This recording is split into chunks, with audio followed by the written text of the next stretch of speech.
All right. Oh, crap. This is loud. Hold on. Okay. There we go. That's better. I was had my voice in my ears and I was blowing my eardrums off. So, am I blowing your guys' eardrums off? Let me know if it's too loud or anything like that. So, we might have some guests in a little bit here. We'll see. Iota Pie is supposed to be coming, but he's just wrapping some stuff up. Obviously, he's getting the pool ready for the fork, which is this guy right here.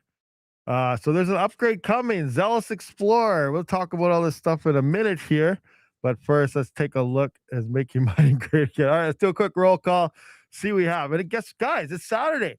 I'm live streaming on a Saturday. Sabbath is over, sundown has happened. So that's awesome. So now, I can live stream. So right on. So we have an evening live stream, which I haven't really done. So hopefully some people aren't sleeping. It's not too late, things like that. But we do have Squirrel Masters in the house. J Rod, what's happening? You guys are talking away about how cold it is outside. Automatic Beats, what is happening?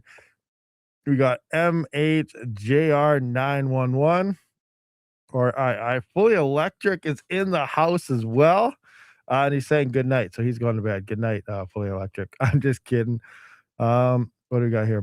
Zealous is making mining great again. And yeah, so interesting stuff that's going on there. So yeah, we have about 4 hours and 47 minutes to go, 55 seconds. Keep in mind though, guys, that this could change. There's some people in their Discord. Remember, this happened with Flux. This happens with Bitcoin. Sometimes the timer hits zero. The time bomb, difficulty bomb on Ethereum, was it hit zero and it'd sit there for a while or change for 12 hours. The timer is just a rough approximate. What really comes down to is the block. Once the block height is hit, and you can see right here, height, I believe it's supposed to be 3282 150, and this is the current height it's on right now. So once it hits that block is when the fork will happen. So remember, depending on hash rate coming off and on, the block times will be faster and slower. Blocks will be found faster, blocks will be found slower. Once it hits that block, that's when the fork will happen. So this is just a rough approximate. It could be longer, it could be sooner. Hey buddy, fixing last minute bug. He's fixing a bug. Don't worry, guys. He's gonna make sure the pool is ready to go for you guys, 100%. So that's okay. Take your time. Make sure the pool is ready. You want to get that stuff worked out because you're on a time limit. Oh, craziness. Load up some hash rate and speed it up. It could be sooner or later. Yeah, could be sooner, could be later. So 4 hours. No, I'm not going to stay up and stream the whole time. Maybe tomorrow during tomorrow's live stream, we might do some testing. I don't know if I'm allowed to use any numbers yet. I do have some numbers for Xelis Hash V3. I'll wait for Itopi or Itopi. There you go. I just butchered his name. He's probably laughing. He's gonna yell at me now if he heard that. Let's just rewind and edit that out. But when Iota Pi, if he comes on, he has some numbers he was testing. And I'll see if we're allowed to share them or not with you. But we'll see what happens with that. But 170HXs that has been the dominant GPU when it comes to this algorithm. And it is sounding like that's probably not going to be the case. We might most likely have CPUs dominating the network. Now, everything's going to be close together. Keep that in mind. But the price for a CPU rig now, competes with like a 5070, like a 3900X can compete with a 5070. So I think that's kind of how the numbers are looking. But again, now I can't remember off the top of my head, but we'll take a look at them later on if we're allowed to show them. But some other things, I don't know if I can show Discord or not. I'm going to bring up Discord. I just got to figure out if I can. Let me see here. Share this, share that, confirm. I just want to scroll. I want to find the Zealous channel. Okay, I just saw the DM there from Iota Pi. I just want to find the Zealous Discord and then share it. So there. Now, was it gonna let me share that screen? I just want to see here. Replace screen share? No, I don't want to. How can I share? Can I share Discord on this program? I don't even know. I don't even know. I'm just gonna stop sharing for a second and see if it's gonna let me. Window. Oh, I can share window. So maybe this will work. Okay, share. Okay, so yeah, I can share Discord. So here is Discord we're sharing. All right. So scrolling up, let's see where we at here. Where's my okay, mine's there. Let's just go through the announcements, I guess, right here. All right, so see the countdown in real time. So this is the latest announcement at 2:29 p.m. my time that was posted by the dev here, Slikes. Around 11 hours left until the network upgrade is reached and enabled. First of all, sorry for the part of the community that will be sleeping or drinking around this time. The data time has shifted more than expected. We'll try to take this in count for next time, as it is always difficult to estimate the exact time based on the block height. This is also the last reminder for node operators to update to the latest release available, 1.19.1. Otherwise, you'll be left in the dust. So here's some notes. Transactions may be delayed or orphaned based on the network conditions during the upgrade. I would recommend to wait until the upgrade is fully enabled and stable. So, step number one, when this happens for the next at least 12 to 24 hours, I would not try sending any transactions to an exchange or anything like that. Just hold off because you never know. You don't know what's going to happen, right? So, you guys watching, be careful. Uh, for holders, you don't have to do anything. Be careful of scammers. No need to create a new wallet or change the wallet address or whatever. Everything stay the same and transparent for you. This is something I got to look at because I don't even think I have a wallet yet, or I might have a wallet and I don't remember what it's called. So I'm gonna have to look into this and see. Genesis X will become temporary incompatible with the release. A new update coming in the next few days. In case you want to do some transactions, please use the CLI wallet. Oh, Jet. Oh, here's the wallet right there. I was probably thinking of. So I can't even get a wallet. So I might have to install the CLI wallet. The block time will be reduced from 15 seconds to 5 seconds. So faster block times. Now, I'm imagining the block reward will shrink to make up for the fastest. So in theory, that's a 3x speed reduction. So I'm guessing. I don't know for sure. I don't see confirmation. I didn't read up. I'm not really sure here. Maybe IotaPi would know this, but from speeding up the blockchain from 15-second block times to 5 seconds, if they want to keep the same emissions, I imagine the block reward would drop by 3x because you're finding 3 times as many blocks per minute now. Smart contracts will be officially available on mainnet, and Xelis Hash V3 is also enabled with this upgrade, which mine old miners is saying. So old miners are not compatible anymore. Please refer to your mining software for questions or updates. So make sure you're updated to the latest versions here, depending what you're running for your rigs here. And if Xelis Hash V3 isn't balanced as expected, we can always fine tune it to make everyone happy. We have already other improvements in the pipeline anyway, block DAG and smart contracts. Thank you for everyone for this fantastic journey. So obviously, we're going to see what happens when this goes through. And there's going to be people that are going to be upset. Obviously, there's some GPU miners out there. Let me just jump into the GPUs. There was a going back and forth here. Um, yeah, scroll up. I don't know where it is, but people were complaining already that the HX, the 170HX is there, got like some type of nerf. Okay, based on the price of the cards, it's right on cheaper to get two 170s, but close. I don't remember where it all was, but there's a lot of going back and forth for people with obviously a bunch of the 170s are unhappy depending on how the nerf goes and stuff. But remember from day one, Xelis Hash was supposed to be um comparable. CPUs and GPUs are supposed to be identical or at least as close to possible in efficiencies. Now, the 170s have obviously been outperforming everything else on the chain, which this is some of the tweaking that's coming in to, kind of nerf them a little bit and bring CPUs up a little bit to compete with them all. So we're going to see kind of how this all plays out, but obviously people with big 170HX farms, they're going to be a little upset because they're going to be losing quite a bit of hash and things like that. So we'll see what happens once this fork actually goes through. Coming in and taking a look at some ads here, YodaPi is saying, you can share the hash rate. I don't think 170HXs are totally nerfed. I've heard rumblings from 10 Miner might be able to save it. So there we go. So it looks like 1.0 miner might be able to, do some more tweaking, obviously, but that just comes down to once it's released, and everyone will be tweaking. Now, I do imagine that if a single miner starts pulling the 170s away again, we'll run into another fork to bring that back down. Because remember, we'll see what it looks like when this happens again. We're speculating right now. I don't really know how it's going to play out, but when they do actually come into form, everything is supposed to be close together on the chain, which is makes it one of the most decentralized chains possible because it allows so much more hardware to compete on it. CPUs. Everyone that has a PC has a CPU. Everyone that most likely is a gamer has a GPU. So it allows everybody the ability. Now, obviously, price of the coin isn't looking too hot. The price of any coin isn't looking too hot right now. So that's just a rough time when it comes to probability. But for the most part, that's the one thing I really found exciting about Xelis is the ability for them to allow both hardwares to fight with each other. It's funny because a lot of people don't really understand algorithms. Like I don't understand like you try to make a miner for an algorithm and all the computational stuff. I have no clue how it's working.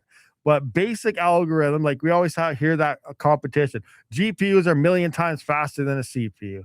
CPUs suck for this. Blah blah blah. AI. Why would a CPU be used for AI and all this stuff? And everything just depends on an algorithm and what it's used for. There are AI applications where a CPU destroys GPUs. Now, obviously, when it comes to like chat GPT and stuff like that, that's where the GPUs shine. But there's other parts of AI where the CPUs, a GPU has no chance to compete with just the way they're run. And it's the same thing for these algorithms.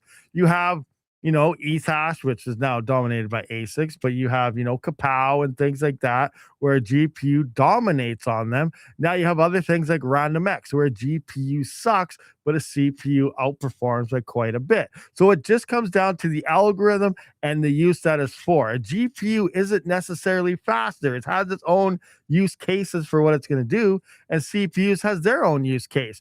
One is not more decentralized than the other. Just because it's a GPU coin doesn't mean it's more decentralized, and just because it's a CPU coin doesn't mean it's more decentralized, because we all have different meanings. CPUs have possible botnets out there everywhere. GPUs have huge Hut 8 farms and other things out there. So one or the other isn't necessarily better. But when it comes to Xelis, it's trying to allow both consumer grade hardwares to mine on it equally. And that's huge. That is huge that their algorithm is actually, trying to use both to, equal performance, which is, kind of cool. Anyway, what do we got here? How about Quai multi-algo mining coming up?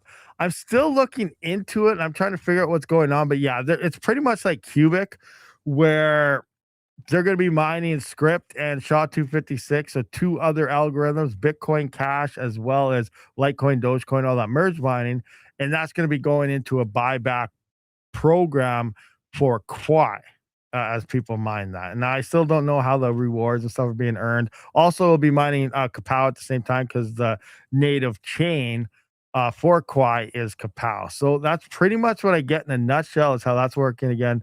I'm not 100% sure how that's all playing out, but I got to get more information on it and stuff. So I've been talking to the dev and things like that. So we'll get it all figured out eventually here. But that's actually set to happen, is it the 15th or the 20th? I'm not 100% sure exactly how that's going with them, actually. So we'll have to figure that out. But there was a bunch of, things here. So I don't want to bring up, I'm going to stop sharing this so I don't go through all these crazy conversations.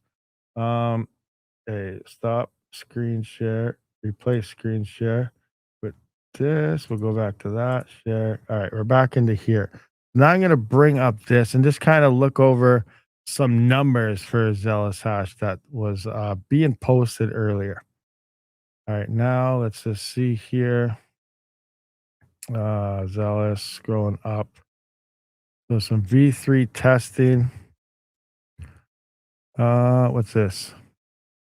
Here's a screenshot. I'm sure the best CMP card, the 170HX, was hella targeted with this go with the V3. And then the dev is saying, well, on V2, I wasn't aware of. Oh, sorry, I got some burps happening.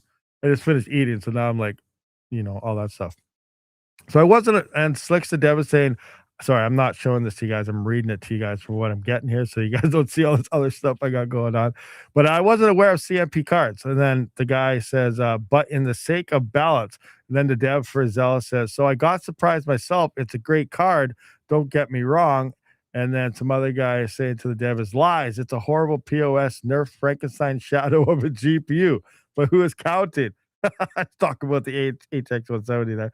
And then Slicks there, the dev says, but the fact it's in big farms' hands as it was sold privately by NVIDIA, plus the fact that they take out all other GPU CPUs, which go against my vision for Xelis. I wanted to slightly reduce them, not to kill them. Having the same efficiency as a 3070, maybe a bit more, is great. So his idea of a 170HX on Xelis is about the same efficiency as a 3070. So think about that. And the 3070 is actually the most popular GPU to be mining right now. It still is because people aren't really, some people are buying 5000 series, yes. But the 5000 series, people aren't going out and lining up to buy them, like crazy, like you were in Ethereum days for crypto mining because it's not worth it. They're the price that they are for the amount they're making, it's not worth it. So the 3070s are still the most popular GPUs for crypto mining. So there is the dev stance himself on the HX 170s. He wants them to be around a 3070. So a lot of people might like that, might not like that. We'll see what happens here. As for the other statement that he mentions about how they were sold privately by NVIDIA, that was back in Ethereum days to Hut 8 and stuff. They were what, $5,000 at the time. A lot of those farms may have, sold them off. I know people now, you guys can buy them for like $200 or $300 off eBay and stuff. So the price has dropped significantly. And obviously those cards are now in the hands of a lot more home miners than the big guys. But they still have the ability that Hut 8 could still have 10,000 GPUs waiting to turn on somewhere or something like that, right? But the fact of the point of the matter is that one GPU was a dominant GPU on Xelis, and that's what he wants to change. He doesn't want just one piece of hardware to outshine everything else and have an advantage. He's trying to keep everything kind of close together, if that makes sense. So that's what I guess the dev's point of view on that is. Now, just kind of looking at some numbers that we have, let's jump to the chat and see if you guys have some opinions on this. Rabid mining, solo mining for the win for 5-second block times. Possibly. Remember, as block times speed up, you're also going to need better internet because things are happening much quicker and stuff. So that could be a thing depending on your internet if you solo mine and stuff. But yeah, but it's possible, faster block time. It also depends on your hardware that you have, how many people are ready at fork time, if your wallets are ready. Like I don't even have a wallet yet. I gotta find it and stuff. But yeah, but taking a look here, let's just see what we have for some quick numbers. Okay, there's this part here. It says, okay, I don't know if Iota Pie is listening right now, but what about the big bold thing that says do not share? Can we share it? So I'm just gonna wait for confirmation on some of this stuff. Oh man. Rabid, you see Night Price, it rugged. No, I missed it. Good thing we no one bought any in the other live stream then yesterday. No, I didn't see it all. I never even looked at it because it's an 88 coin or whatever you said. So it's not proof of work. Well, I guess it used to be proof of work, but it's not anymore. So yeah, no, I haven't seen it. Rabid Saturday. Yeah, Saturday evening. It's an evening live stream because it's no longer Sabbath. Sabbath started from sundown Friday night to sundown Saturday night. It is now past sundown. So Sabbath, the holy day, is ended. So it's no longer Sabbath. So if that makes sense. Trying to keep Panda down. Who's trying to keep Panda down? Who's doing this? Who would do such a thing? I need some water. Hold on.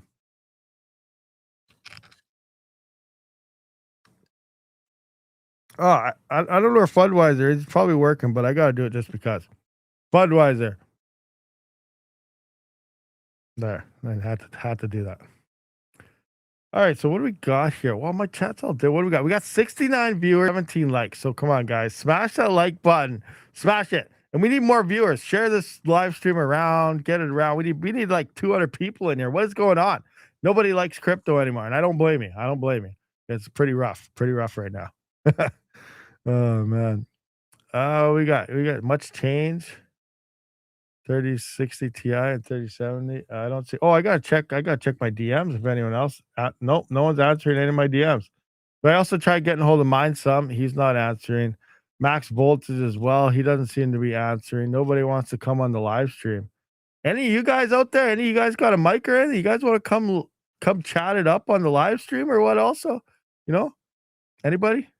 Anybody at all? Where's Panda? Is anyone else live streaming right now? I don't even know. Who else can I message to say come join? I know what DJ Mines is up to. I haven't heard from him forever. See what DJ is up to. See if he answers a DM. DJ's Poke Center. DJ Mines, answer me.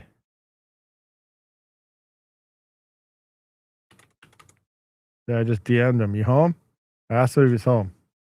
Oh, Max was live today? Oh, okay. Bro, nobody minds anymore. Max is live. Oh, Max is streaming right now? For real? Oh, crap. Oh, dear. I didn't even know he was streaming right now. Oh, DJ's answering. I asked if he was home. Hey, buddy. No, out of town. What's up? Hold on. Just talk to him. He said, nobody. I'm out of town. What's up? I said, okay, I'm live. You wanted to. All right, I just told. Okay, DJ Mines isn't home. Who else? Oh, Roll 6969. Or Rolo. I see you over there on the Twitchster. What is happening? No problem. All right, DJ's not home. Let's see what else. Can I go through some of these things? What do I got going on here? Should we try to? I'll DM the Xelis dev. 4 hours for Hardfork. Want to come on a live stream on your last minute tweaking? Oh man, that wouldn't be a good idea because he's probably really busy right now. Oh man, I could ask him anyway, just because. Should I? Should I? Oh man. Okay, my 17 followers on X has been notified. Awesome, thank you, Santos. Thank you. We're at 69 viewers, 24 likes. Can we get the same amount of likes there or what? How's my volume? Is it too loud or anything? AI took over mining. I saw about a year ago, Red Panda moved over at least one episode about renting out his GPUs for AI. Yeah, but crypto AI doesn't count because crypto AI isn't really AI. It's all it is like hash rate rental systems. So, and most of the hardware is being rent out to mine new coins. There hasn't been any new coins, so no one's renting hardware. So all the crypto AI platforms are pretty much dried out. And the crypto AI platforms, how I've been gathering them so far, they're just like normal mining coins. Think of it as difficulty. There's not many people on a coin, so the demand goes up, and so prices go up because they can't get many rigs. So then people all flock into that one. So like I don't know which one. I'm just going to use these for an example. Say Octa.Space. Everyone moves over to Octa.Space. All of a sudden, it's saturated with rigs everywhere, and there's so many rigs they're not getting rented. Prices start to drop because no one's getting rented. All of a sudden, everyone say left Chlor AI to go to Octa. Now there's only a couple of rigs left on Chlor, and people start renting on there. And all of a sudden, there's high demand because there's hardly any people renting. All of a sudden, demand goes up, so everyone moves back to Chlor. It's just like mining a normal crypto coin. You got to bounce all over the place just to do a hash rate rental service. All they are is pretty much a nice hash without the KYC. And that's crypto AI for us in today's logic.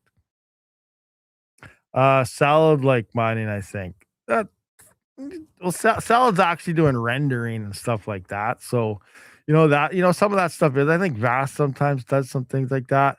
That render coin, I don't exactly remember how all that works, but they had some stuff going on there. So I'm not 100% sure. But yeah, you told Max to jump in. Awesome. Salad doing, yeah, they're doing some bad stuff like that sometimes. Well, remember, you can turn that stuff off. You can turn that off. I can't find my mouth. There we go. I found it. All right, what else we got going on? Oh, this is hurting. There we go.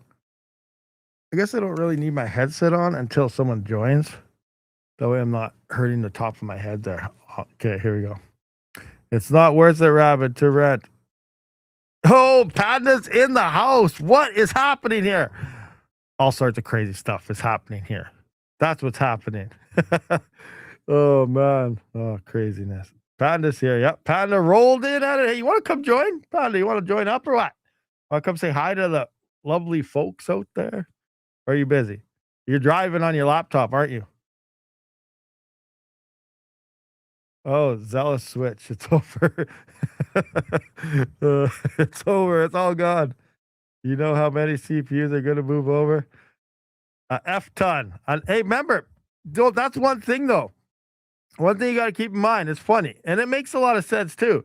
Yeah, a lot of CPUs are probably going to move over, especially at the fork to test it out. And then a bunch will move off because too many came on and it's not profitable because Zell's price is still too low. The emissions is only like what, $5,000. That's not going to cater to too many people at all. But one thing that's still up there, and people are still talking about, it's a lot harder to scale CPU rigs. It's a little more expensive. You need Ethernet cables per rig. That means one per one. You can't fit, like one Ethernet cable on an Octa miner and 12 GPUs. Like it's a lot harder to scale. So a lot of people stay away from it. And that's one of the other main reasons why I still think CPUs continue to have a little bit of profitability because people don't want to put in the time and they don't got the extra space and room to actually build CPU rigs, which is good for, I guess, Panda now because he's got a bunch of CPU rigs here. And, that's good for me and it's good for all the other CPU miners out there. But yeah, it's crazy. I saw a video on Linux doing a video about 96 core AMD. Oh, Linus, the 90. Oh yeah, the 96 core Epic. That's a nice Epic, that one. Especially if it's the one with the 1100 megabytes of freaking L3 cache, like the X3D version. That's a beast. That's a $5,000 or $6,000 just for the CPU. No motherboard. I don't even want to get into the RAM for that thing with today's current prices. But yeah, things are crazy. And also, that reminds me, my Bitcoin node, like I started putting it together, the hard drive's full, so I can't even run my node. So that sucks. And what else was happening with that? I can expand my little mini PC to a bigger hard drive, but a 2 terabyte cheap Patriot or Team Group hard drive is now $250. I bought 2 terabytes ones for 120 to 140 there last year. Now they're $250, $260. So RAM is going up. They were talking about, hard drives starting to go up. Hard drives are now doubled in price. They're up. Hard drives are up now. We're screwed. Can't build a PC anymore. We're done. It's over. Can't afford anything.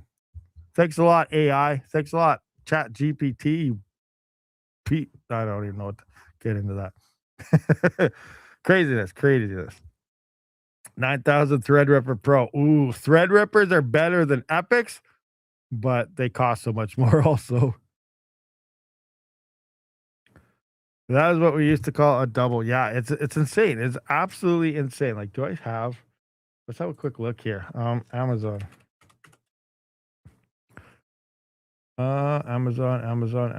What do we got? Where's my M2? Right here. Share this tab. Let's go to that. Look at this. So, yeah, like look at the price of these things. $129 for that 1 terabyte. That's not too, but that's 1 terabyte. This is what I was getting for 2 terabytes before. 129 to 140 for 2 terabytes. Here's a 1 terabyte, 269. Crucial, 239. Here's something 2 terabyte, $336. Here's a Patriot 2 terabyte, $284. This is Canadian prices, but still, these things are $140 for 2 terabytes. Now they're not. Now that they're over double in price. It's freaking crazy. Oh, you had 2 terabyte NVMe's in yours? See, that's what I was trying to use for mine. Mine only got 1 terabyte. Some of them only have 500. Unless I got one with 2 terabytes somewhere kicking around. I gotta find that one and use it for my BTC node because yeah, my freaking Knots node is now full. It's too big for that. Oops, I now gotta share this again. Share network upgrade, that one. I just want to go to this for now, but I want to find what's it called? $200 is $20 now. Yeah. Maybe time to sell them late. Yeah, could be. If your own If you own your own hardware, you can make a YouTube replacement like PeerTube. PeerTube. Most of these SSDs are garbage, DRAM-less SSDs with awful endurance. Most likely, I've been using these cheap ones for a long time, and I haven't had issues, especially in all my rigs. But yeah, like that's just a crazy expensive. Like a $28 Canadian M2 125 gig or whatever they were for like a Hive OS rig M2. They went from $28 to like $80 now, like for a Hive OS. So now I got like seven or $10,000 worth of RAM. I probably got another couple $1,000 in hard drives. Like, oh my gosh, this is insane. What's going on with the hardware right now? Let's just go to look at this PC part. Just want to come into here. Let's take a quick peek at this. Let's go to products. Let's go storage. Let's just go M.2 2 terabytes. I'm just gonna go cheapest price. Look, you go to cheapest price here, and look at we got freaking out of stock, and now we got 1 terabyte, 1 terabyte, 1 terabyte. Okay, where's 2 terabytes? I need some 2 terabyters. Nothing, nothing, nothing. 1.02 terabytes. One, two. Where's the 2 terabyte? There's a 2 terabyte. Oh, this one's in stock actually. 2280. Is that what I needed? That might be what I need. $146. So this one might be decent. Where is this? Might have something here. Oh no, I'm in. Oh, no wonder I'm in US. Okay, go back in. Now I need Canada. Go back in. I'm in US, so that's why I found something. Okay, go back in. Canada. Let's try this again. Oh man. So let's go M.2 2. Oh, wait, I'm not gonna put M.2. All right, price. Here we go. So here we go. Look at out of stock, out of stock. Oh, wait. I don't even have this sharing now. Share screen. Where are we at? Front page. That. This one. Bam. Okay, here we go. Look at out of stock, out of stock, out of stock. Okay, now let's just find like a 2 terabyte. Scrolling, scrolling, scrolling. Nothing. 1 terabyte here, out of stock. 1 terabyte, out of stock. 1 terabyte, out of stock, out of stock. Like this is like the RAM. Just it's gone. There's none. Here's a 512. You know, $82 for 512 gigabyte M2. Let's just scroll it on, scroll it on. 1 terabyte here, out of stock. 1 terabyte, out of stock, out of stock. 1 terabyte. Oh, they got, oh no, out of stock. 512, $96. Like, it's stupid. They're out of stock like everywhere. And when you finally get the one, it's just a stupid price. Now let's look at memory. Let's see what the memory is looking like right now. I'm gonna go into memory, go DDR5. There we go. Price, cheapest, out of stock, out of stock, out of stock, out of stock, out of stock. Everything out of stock. Here's one. $106 for a single 8 gigabyte stick of 4500 megahertz of Crucial. DDR5 4800, one stick. $106. Oh, here's $120 for one stick of Crucial again. 8 gigabytes, 5600, a little bit faster. 127 for 5600 Kingston Fury Beast, one stick by 8 gigabytes. Like, wow. Scroll and scroll. Like, there, all out of stock, all out of stock, all out of stock. Here we go. $181 for one 16 gigabyte stick. So that's the cheapest 16 gigabyte stick in Canada. $181 for one. Oh, this is out of control, guys. Out of control. $190 for a single 16 gigabyte stick here. Like, what's the most expensive? Let's just look that way. There we go. $10,000 for for two 16 gigabytes DDR5 6000 megahertz. $9,999. What? Like where? Shop BTC. Everywhere else it's out of stock. And here it's $10,000. Doesn't mean people are buying that. They just put that in for a stupid price. Probably because to make sure no one buys it, because Crucial's probably buying it back. What do we got here? $6,300 for 256 gigabytes, 8 by 32 sticks. Like, wow, wow, wow. Like, even this is out of stock.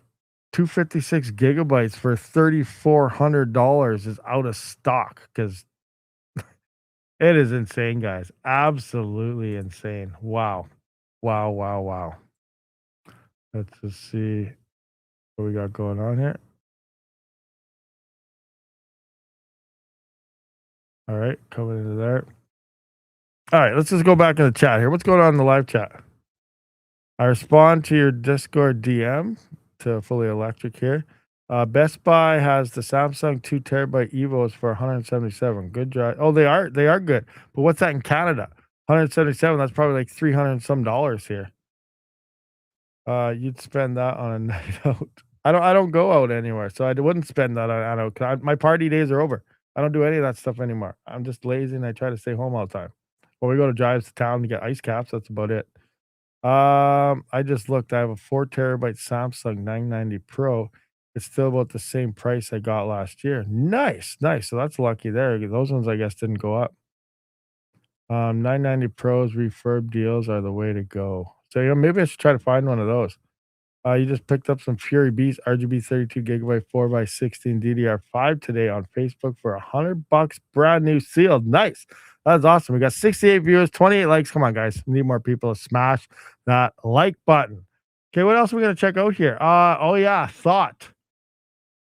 THT. Let's take a look at this. It's getting cooked.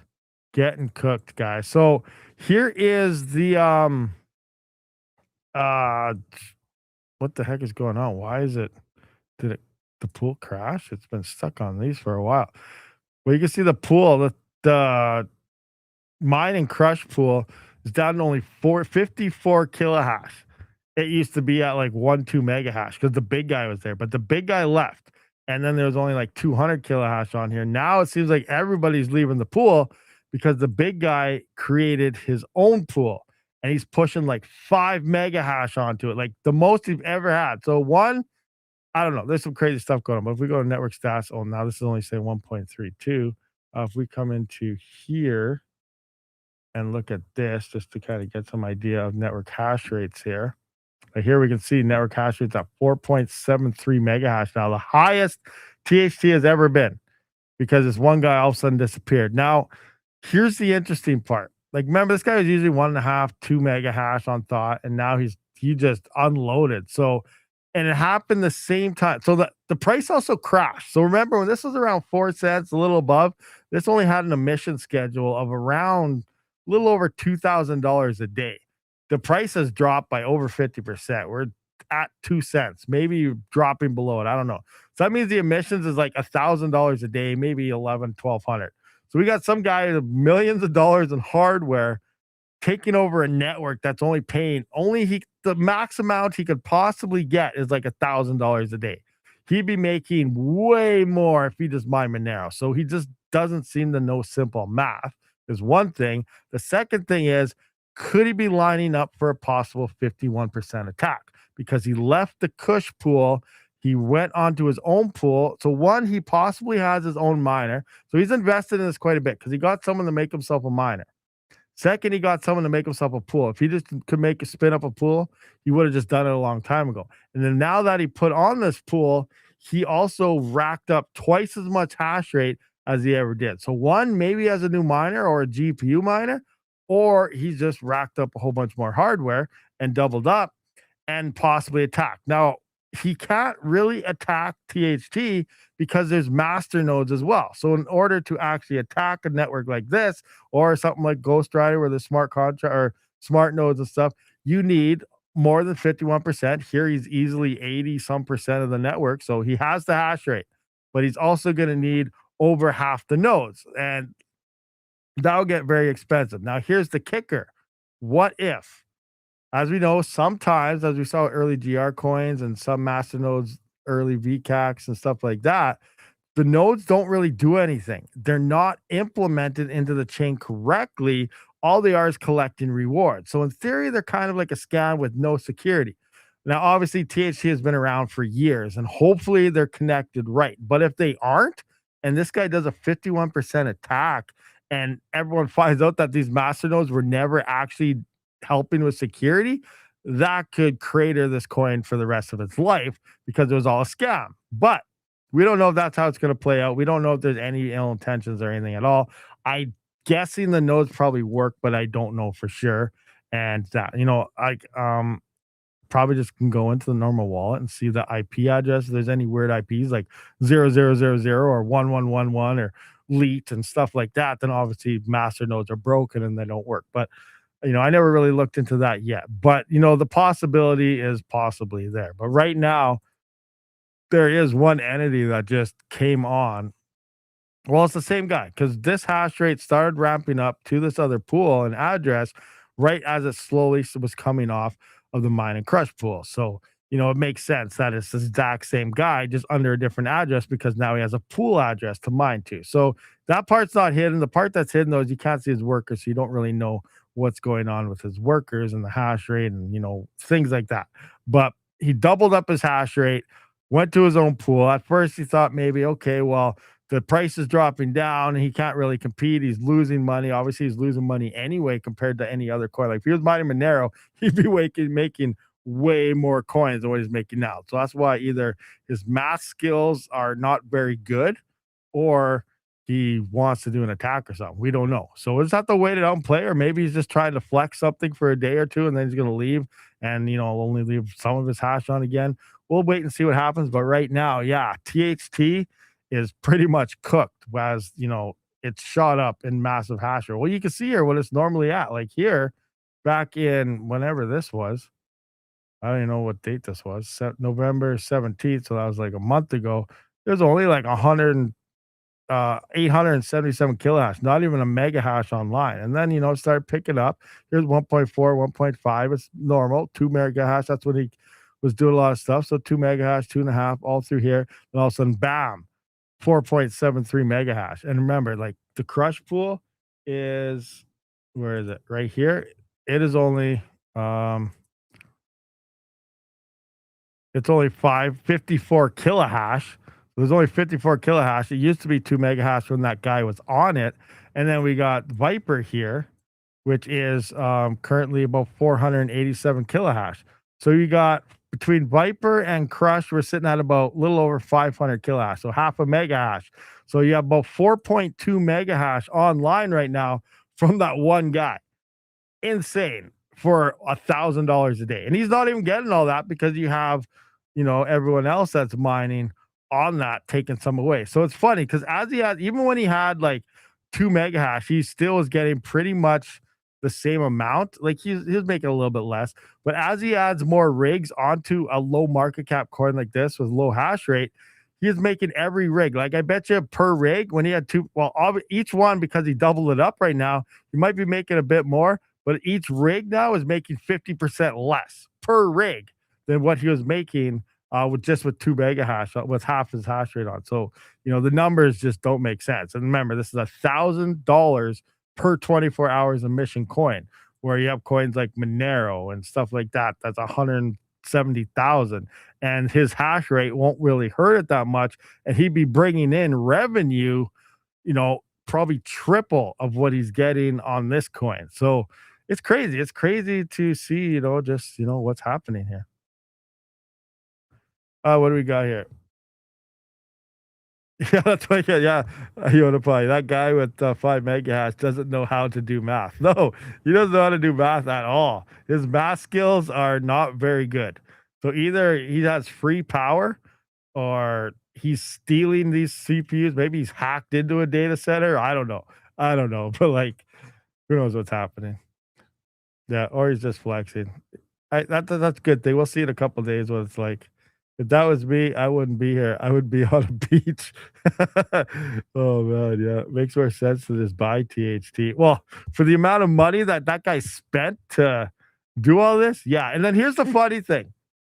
Now you got people in the THT Discord. Oh, this guy is so big. He must know something. Something's gonna happen here. He must have big players and big friends. If he's mining this, he's probably gonna tell his friends it's gonna pump. We're going to the moon. Blah blah blah, guys.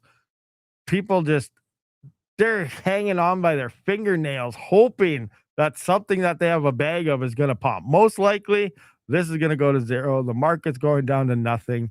Don't expect it to pump because some guy like this that doesn't care about power or has free power is mining it with a lot of hash rate. It's probably going to destroy your coin in the blink of an eye. But we'll see what happens in a couple days. We'll see what happens. It's gonna be some very interesting times for sure when it comes to that. Did you mine the night token? No, I never did mine that coin. I didn't know about it till you couldn't mine it anymore. Yusuf told me a couple days ago about it. Rabid, it's my boy at ESPN loaded on servers in the background. There you go. It's Yusuf Putz. Yusuf Putz's buddy at ESPN. ESPN is mining the crap out of what's it called? THT. 51% of tax. So it'll be interesting though. I think that'd be good. That's going to be something to watch because imagine if THT does get 51% attacked, it will go to show that the master nodes that they got do not work because that is supposed to be the other half of the network security. So it's going to be interesting to see what happens. Now, obviously, if you're the dev of THT, I'd be damn sure making sure your nodes work right now. But at the same time, maybe they do work. He has nothing to worry about. So we'll just have to wait and see what happens because we don't know, if that's playing out right or not. What do we got here? I know a 3000X GPU farm that's just selling every single payout they get on every GPU power core in the past couple years at 2 cent kilowatt, 2 cent power. That's insane. Like, let's just look at that. GPUs, 2 cent power. Like 2 cent power, you can mine anything. Like, what is a B200? Oh, that's negative. What is this right? What did I go on here? I went to hosting, didn't I? Mining. There we go. We still at 2 cent power? Yes. There we go. Wow. Look at it. 2 cent power of 5090 is making 88 cents. That'd be nice. 4090 is 79 cents. This is mining cryptocurrency. 5080 is 49 cents, 5070, 3080 is making 40 cents on ever. EVR, whatever the heck that is. I recognize it. I don't remember it. 170HX is making 39 cents on Epic Cash now. What? That's interesting. Oh, yeah, because it's prog power, so it burns a crap ton of power. But this should be Xelis, shouldn't it? We'll put that back up to 12 later on. I just want to see what's a 3070 at 2 cent power. That's most likely what this guy has. Probably AMDs and 580s, 3070s. 3070 is making 25-cent profit right now with 2 cent power. That is insane.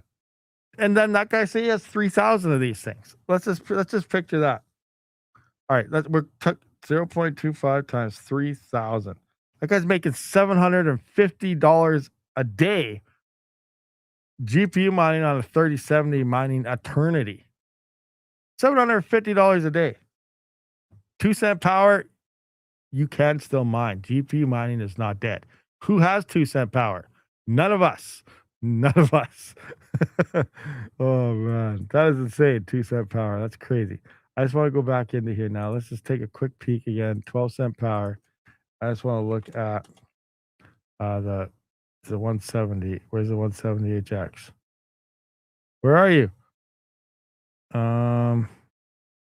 The heck? To die? To dead? All right. Let's just go 170. What? Negative 7 cents on Xelis right now at 12 cent power? Okay. Is this new? This is old. This is current hash rate, right? Because this has dropped quite a bit. What were the numbers here? Crap. I gotta see if I can find the numbers. We are peasants. We are nothing. We are fighting for scraps 100%. We are. The new numbers for the 170, I think.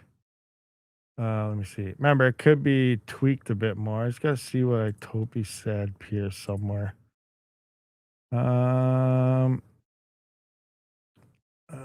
57 so good. 39.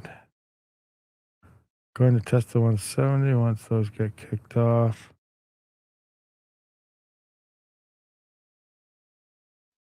Maybe is there 170? Oh, here's the 170. 170. So, you guys ready for the new 170 numbers on Xelis hash? Currently. Remember, not tweaked or nothing. I think this is Regal Miner. I'm not sure. So, it looks like 8 kilohash. 7 kilohash. Oh, Itopi's right. Yodapi's right there. There he is. 7 kilohash. So it's 7 kilohash. So right now they're doing 76 kilohash. And on V3 fork, they're going to be doing 7 kilohash. And a 3900X on these numbers is doing about 10 kilohash. So a 3900X CPU outperforms a 170HX. And by 3 kilohash, and that's a lot because we're talking about only a few kilohash is a big number now. So 10 kilohash 3900X 170HX is doing 7 kilohash, so 3900X will be better. So there you go, Panda. Your 3900Xs will now destroy your 170HX rigs. We got a 3080. Looks like a 3080 though is doing 11.7 kilohash. So a 3080 outperforms the 170HXs. And what's a 5070? I see some 5070. It looks like about 11.5 kilohash. So 5070 is 11 kilohash. So 1.5 kilohash more than a 3900X. So it's bringing things a lot closer, but that's definitely dropping the efficiencies of them 170HXs. So it's interesting. How much hash rate total now? Then X by that'll be interesting. I don't know what is their total hash rate right now. We'd have to look at it.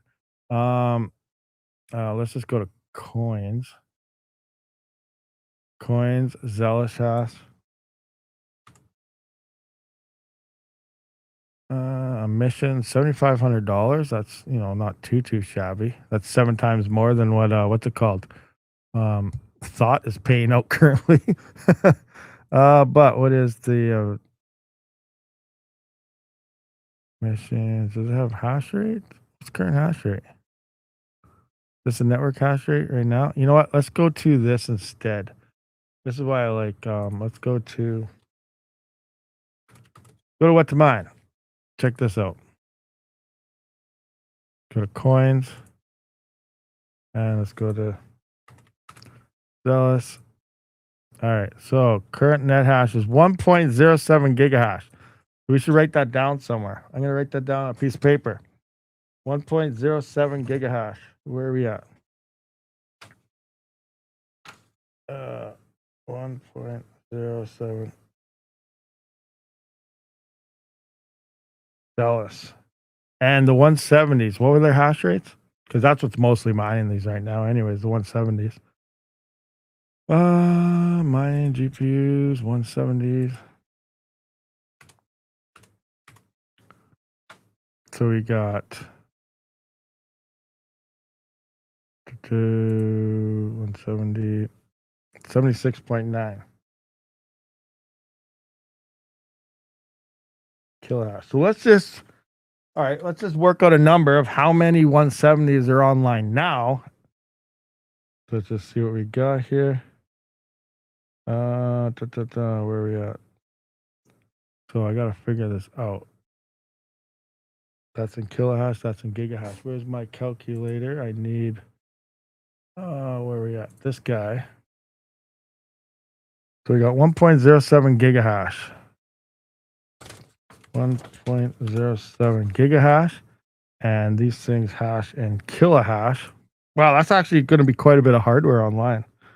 107, 1, 2, 3, 4, 1, 2, 3, 4, divided by 76.9. Not too many actually.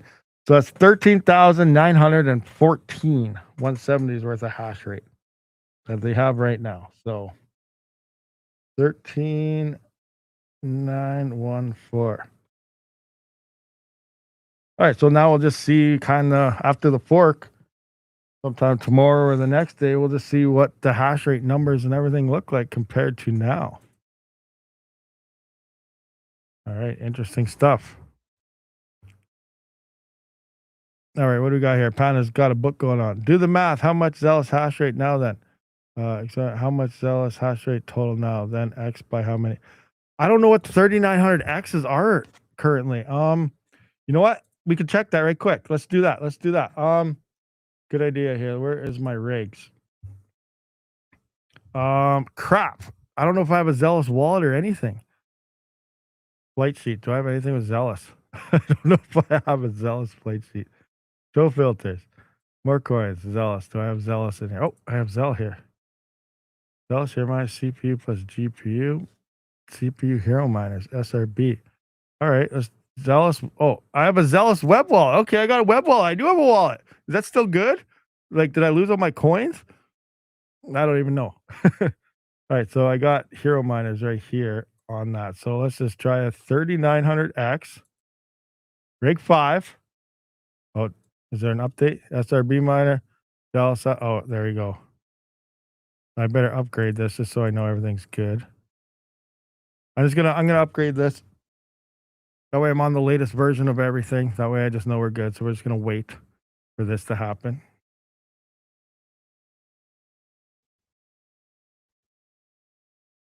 Uh, 170HX does 7 kilohash. That means that would need to be.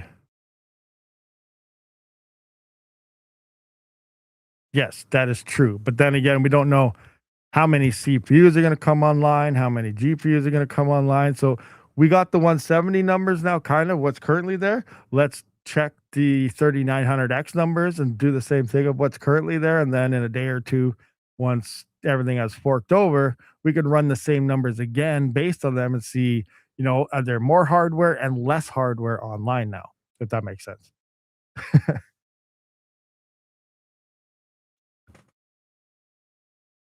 Back to opening Pokemon. Oh, opening Pokemon. Are you still running some tweaks over there, Yoda Pie? Still tweaking up the pool, making sure it's ready to roll. And how much longer? 3 hours and 52 minutes. Yeah, I'm not going to be live streaming the whole time. I'll be sleeping when that happens. But I do. Okay, let's just see here. What am I doing? Refresh. All right, is this done? Updated. Okay, now where's Xelis? Xelis. CPU hero miners. That one. Let's go. All right. Overview. Here's my wallet address. Now I want to go to where's Xelis Explorer. Like, do I have any? I want to see. Do I have any coins? Error while checking balance for account. No account found. Oh crap. So yeah, maybe I don't have a. What is this wallet address then? I don't have a wallet. Oh man. Oh boy. Oh boy. Oh boy.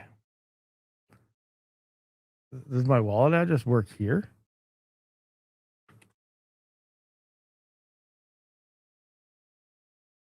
$3,900X is here. I got no hash, or it's not working, or it's an invalid address. I'm gonna have to SSH in, but I don't know. Oh, here we go. 13. So right now we're doing 13. Is that all we're doing? And it's 170 is doing freaking 70. What? How much?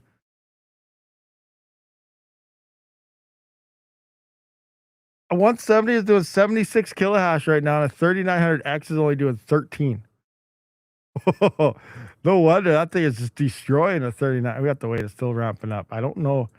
My shell in the box, I don't think, with my new internet, I don't think it works. Oh, is it working? Oh, it is. I can. It wasn't working before. Oh. Like was not showing me. Did it crash? No, it's still going. Look, it's not showing me the miner. It's broken. It's broken. No, there it goes. It's kicking in. Oops, wrong button. All right. So 14.58. So this is what we're currently doing on a 3900X right now. Deploying updates to the Stratum now, starting with AU. Alrighty. Please make one for Vancouver. Please. Panda's out there. He's trying to get all his 3900Xs ready to roll now. What's that miner you recommend? Is it work on V2 or only V3? Or is it a secret miner? Iota Pi. I don't know what miner we're supposed to use. Like, is there something better than SRB? I gotta figure out what all the freaking miners are and get everything set up and ready to roll. So yeah, we're only doing about 14.54 on this miner. Oh, max voltage just rolled in. Max voltage is in the house. You still didn't answer my DM though. So yeah, we're sitting here with that. That's crazy. So yeah, 170HX currently doing about 76.9 kilohash. And when the fork happens, they're only going to do like 7. That's crazy. It's crazy. Yeah, we're only doing 14. So let's run the numbers on the current 3900X. So 14.56, 3900X, 14.56 kilohash. All right, so let's run the numbers on the network.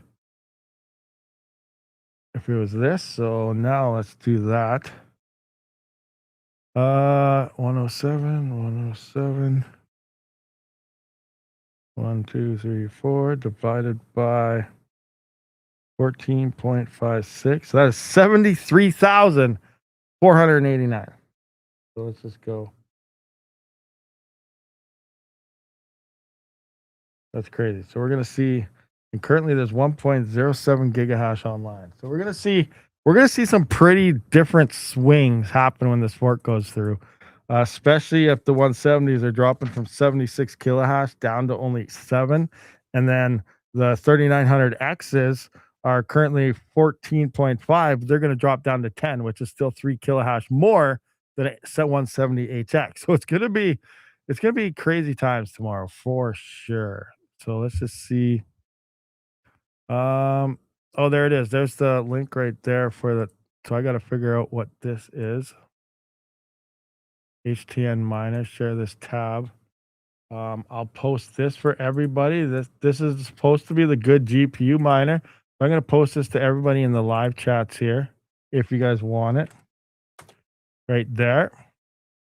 And remember, I don't know if I have a wallet. I need to. Okay, can I do a new web wallet? Like, why? How come my wallet's not working? It says it can't find my wallet, but this is working here. What's my current profitability? 5 cents a day. 3900X is making 5 cents before power. Wow. Oh, we're not fully ramped up yet, but still, it's looking pretty rough. So not too good. And I got to swap over to Viper also here. But yeah, why? You need the Zelle in the front of your wallet address here. Why is it not working? Error checking my wallet. Home. Do they still have a web wallet? Like, did I lose all my coins? I don't know what's happening here. I have no wallet. Crap, I need a wallet. Where's the link to their web wallet? Where's the Xelis website? Xelis website right here. Share tab. Actually, I need to look. Programs. Let me go through all my wallets. See if I have something actually here. Wallets. Xelis. Where are you? No, I don't. Yeah, I don't have anything for Xelis. Oh boy. A B C D A G A B.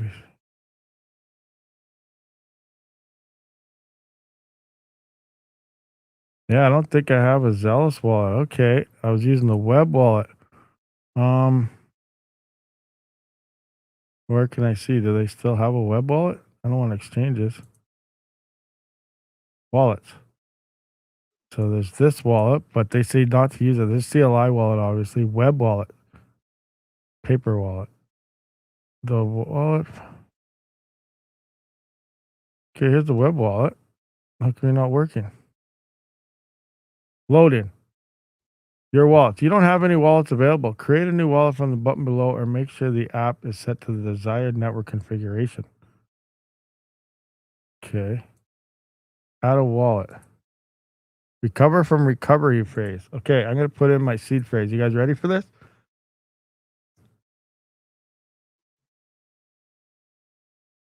Search a word to add. Oh, get the F away. Oh, there's none there. Just kidding. I don't know any of my wallets. I don't know what it is. So I'm gonna have to figure out what my wallet is here. So actually, wait, hold on. I want to go into. I'm just gonna go to here for a second. I want to test something out. I need to check something right quick. You guys thought I was. You guys thought I was gonna show you my seed phrase. It's okay. I don't have any coins anyway. So take that. Now check the math. How many 39 hex will come off Monero, and would that drop off Monero hash rate to Xelis?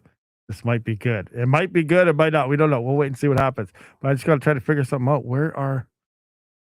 Oh, what if I go to documents here?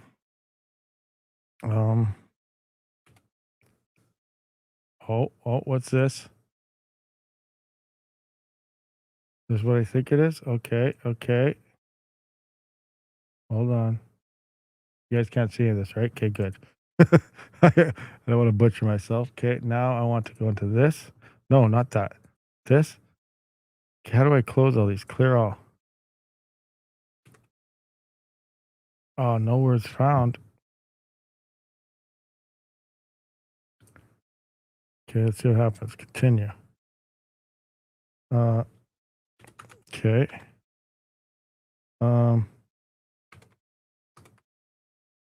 Okay. Okay.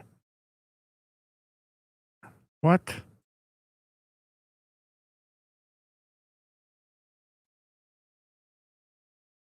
What's happening? Okay. Oh, something's happening. Hold on, guys. Something's happening here. I don't know what it is. I'm in. I did it. Boom. Look at that. I'm in my wallet. I got no coins. Or I got to rescan.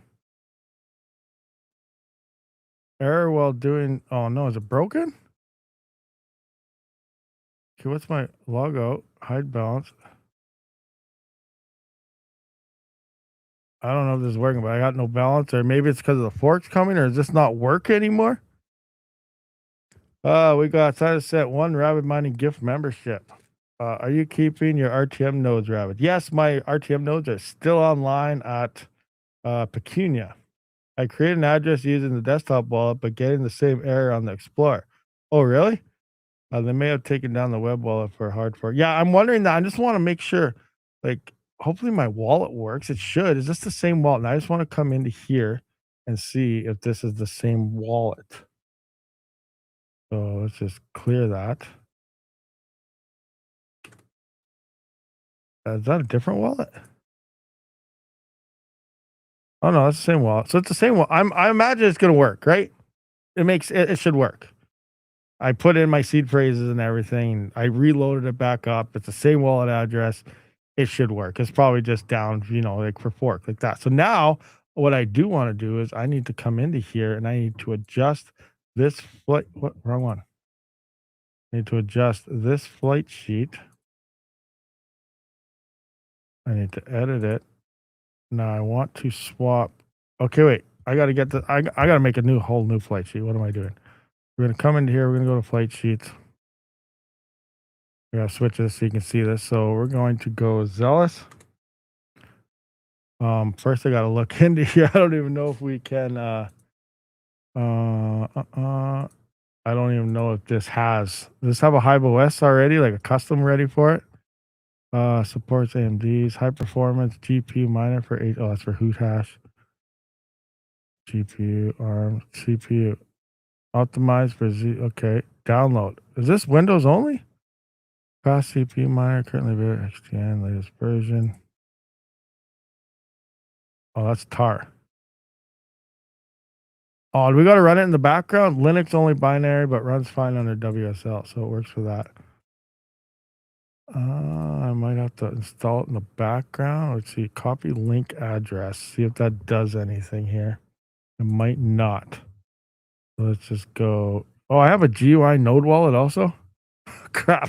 It's been so long since I messed around with Xelis. It looks like I have a GUI node wallet, and I don't know what to say. I'm just going to go to that one. Oh, Viper's in here by default. Nice. US West right here. There's a Canada one, but I'm thinking US West is probably best. I'm going to apply that. Select miner. Let's just see if, I don't know if custom's going to work or not. What is going on here? Show all custom. Xelis V3. I'm not showing you guys anything. Oops, there we go.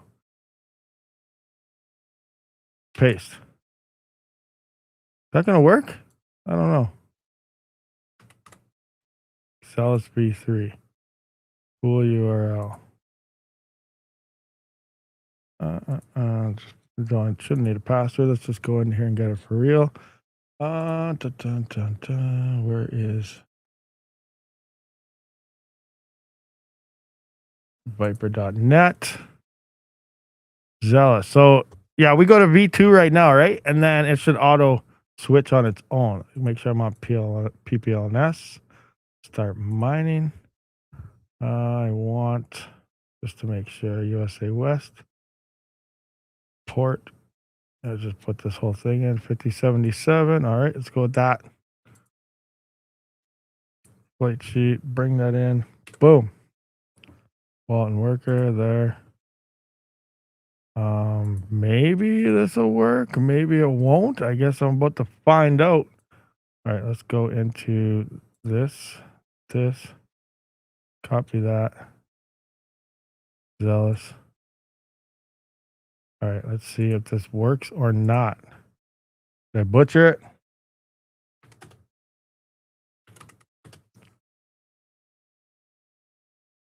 Oh, is it going to work? Might be working. Might be working. And we got it. We nailed it up. We set it up, guys. Woohoo! We got it. Nice. So I'm going to put the Hive OS link for your custom miner in the chat as well if you guys want it. Here you go.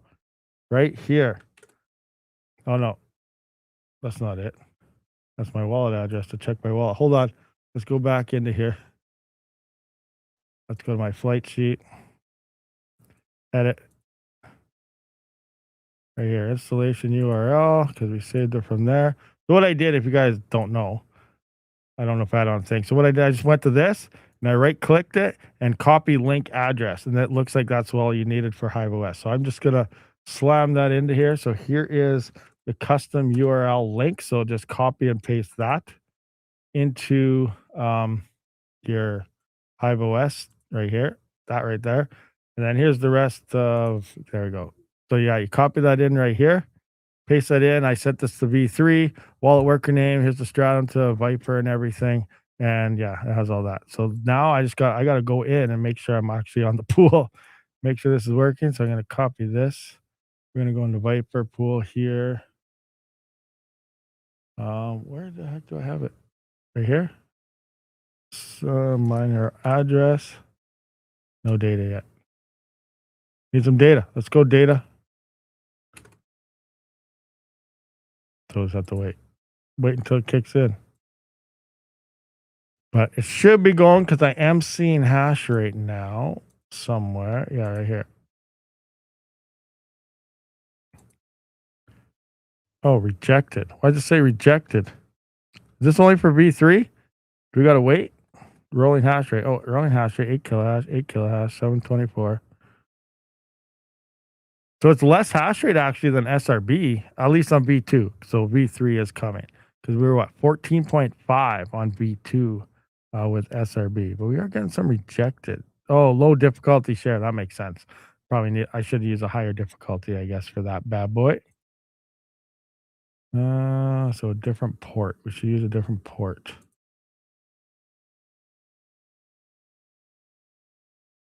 What we got going on? Checking the live chat for anything coming in that I missed. I don't see who. Run Bitcoin. What do you mean? How do you say panda? You're welcome. Yeah. Congratulations on getting that membership there. Let me see. GM Zombie Miner. We got 83 viewers, 47 likes. Smash that like button, guys. We need more likes smashed. Oh, there's Max. I can come on if you want. I told Panda that I would only come on if he did. All right. So if both, let's see. Hold on, I gotta find something. Copy the link, send it to Max. All right, I sent Max the invite link, so we'll see what's going on. Not sure how much longer we'll be live, but we'll keep going with this for a little bit. But I do want to adjust my port. Those are the wrong ones. Get rid of that. I'm not even mining that anymore right now. Get rid of that. Don't need that.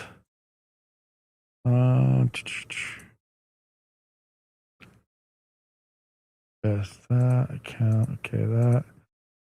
Where am I here? Viper. Here we go.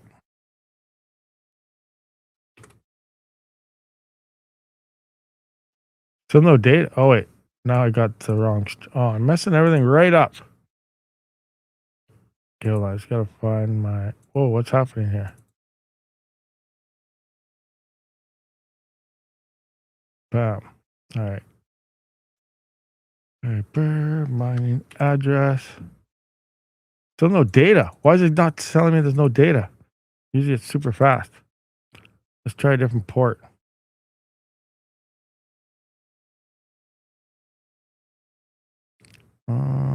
Variable diff 10 down. Oh, that's TLS.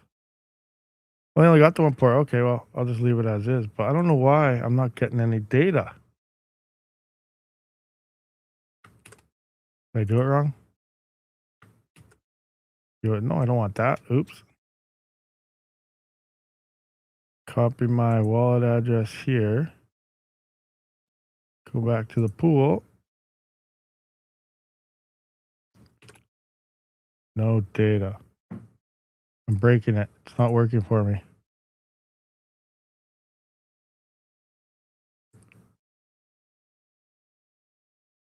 Interesting. Oh, that's all rejected. Is it because it doesn't work with this? This miner doesn't work with V2?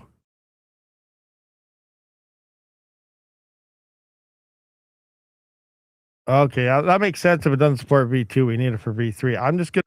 I'll jump to SRB miner right quick again. I'm gonna leave this flight sheet here, and I will just adjust the server URL into Viper and see what happens here. So I'm just gonna take this. All right, so I'm just gonna go into my other Xelis one. Right there. Let's go into this one. Edit this. We're gonna change this to Xelis CPU Viper. Yeah, it might not be. It says V3 right on it. Actually, if we look at this, it says optimize for Hash V and Xelis V3. So yeah, it doesn't say anything about V2. So it probably only works with V3. That's okay. Actually, what's the test? Oh, you need a testnet wallet? Can you send me a testnet wallet and then we can actually rip that onto the testnet and check that too? Then we'll know for sure if it's working. But I'm just gonna adjust this to Viper. Pool server port, bam, right there. Or I guess I'll just go like that. URL because they have Viper in here. Viper.net, West, right there. Apply, done. Yep, update. Do that. Now we will launch that flight sheet. All right, let's just launch this just to make sure, right quick. Miner, let's go.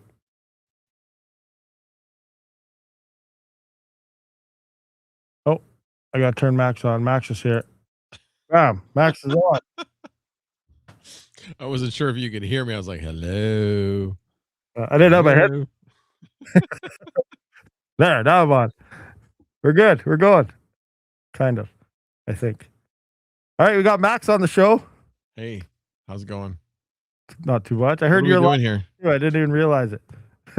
So Xelis forked? Not yet. It's in. Hold on. Let me find out. It is forking in 3.5 hours. Oh, are you gonna stay on until it forks? No. Oh. That's too long. I was not expecting that. I was expecting you to say, "Yeah, I'm staying on that long." Nope. I'm like, "Well, I'm not." I'm not either. Well, maybe like I'll probably wrap up in I don't know, not too much longer, but I don't know. We'll see if I'm still up in 3.5 hours. Maybe I'll go live again, but I doubt it. Yeah. But yeah, 3.5 hours. It's all sorts of stuff. 170 HXs look like they're going to be nerfed quite a bit. Oh, really? From currently, they do, according to hashrate.no, right now, they do 76.9 kilohash. They will be doing 7. Right, but what else? Again, it's a different. They're forking it, so it's a different. Is it a different algo or the same algo? It's going to be Xelis Hash V3. Right now, it's Xelis Hash V2. Okay, so if they're doing that, what is everything else doing though? The 3900X is going from 14.5 down to 10, which is 3 kilohash Oh, more than a 170 for a okay. 3900X. All right. So they're trying to make this more of a CPU mineable coin as opposed to a GPU. No, they're trying to bring everything closer together because the 170 is dominating it. Oh, okay. So I like a 3080 is doing 11 kilohash I blame it on Panda. or 10.5. A 3080 is doing 10.5. So a 3080 is way better than a 170 after the fork too. Yeah. I blame it So on Panda with all his 170HXs. yeah, so they're trying to bring all the hardware together because the 170s were dominating the network compared to everything pretty much. He ruined it for everybody. Oh, you're on it now too? Oh, I thought Panda You was could in the defend stream. yourself, Panda, if you came on, but you know. Anyone that wants to test on testnet can go to Viper and connect to Pool Viper 5077. All right, so let's do that. I can copy that there.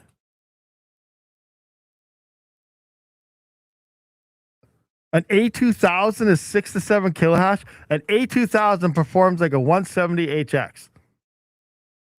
Wow. Imagine that. An That's crazy. A2000. Wow. That is insane. Well, again, this That's is crazy. according to hashrate.no. So we'll see if it pans out that way. Oh, is that what Hashrate doesn't know saying right now? That's what Hashrate you doesn't said. have it Where are you getting your information from? in the live chat right now. Oh, CMP V100 10 kilohash A2000 6 to 7. Because some people today and yesterday have been testing on the testnet of how okay, hash rates got are it. going. So we still don't 100% know all the numbers, but that's just kind of numbers coming in right now.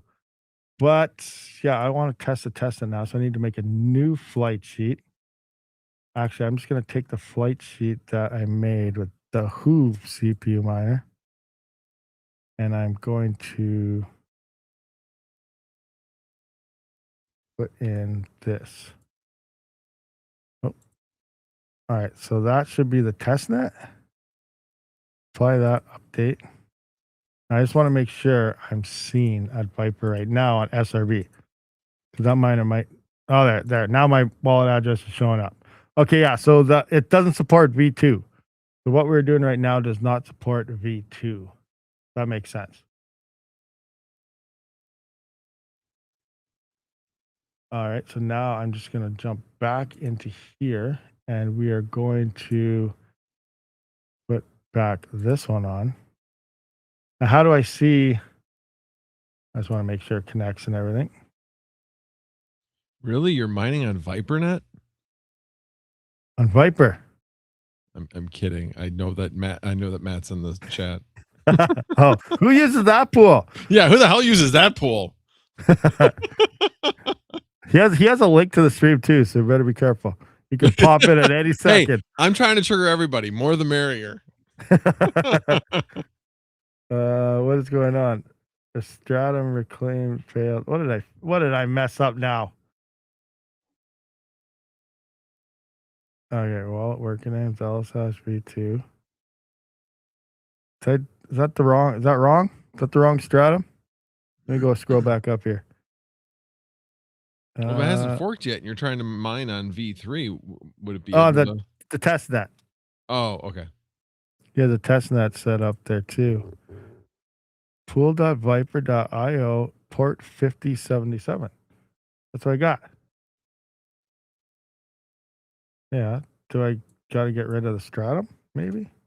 Try that.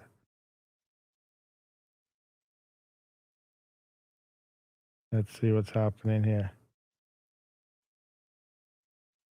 Resetting. Let's go. Uh-oh, now I'm getting a cooldown. Now what's happening? I'm laughing at Panda's. I'm the restream wasn't keeping up on the chat, and so I went back to the regular chat and I saw what Panda said.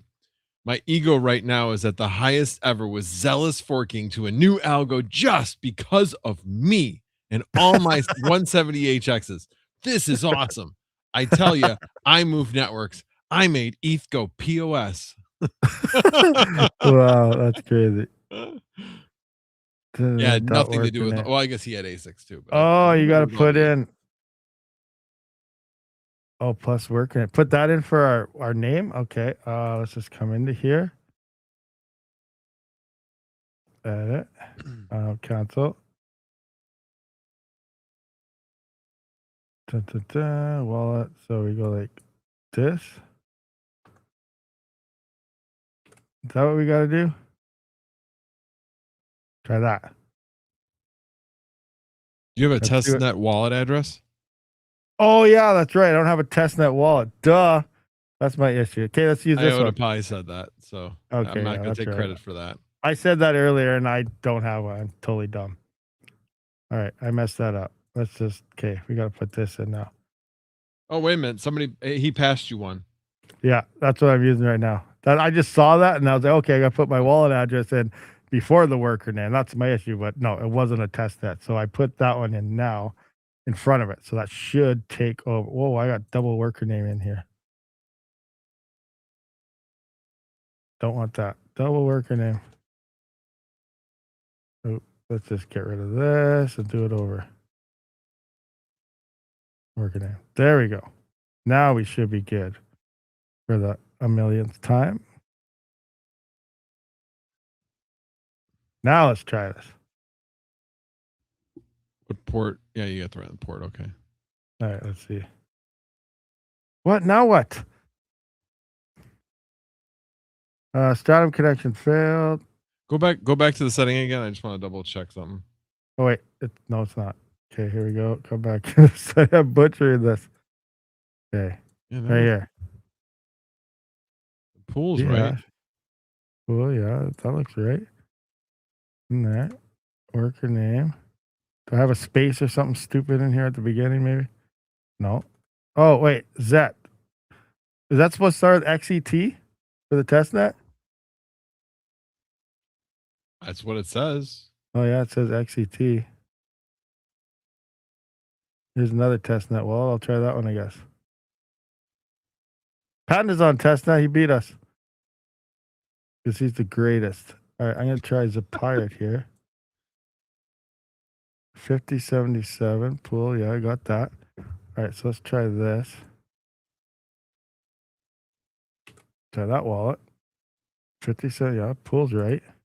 Update. All workers. Share. Try this again. How come it's not restarting? Stratum is all good, it said, I thought. Yeah, it's saying that here, but then, like it's not restarting though. It hasn't. What? Did I not save it or update it? Let me just see one more time.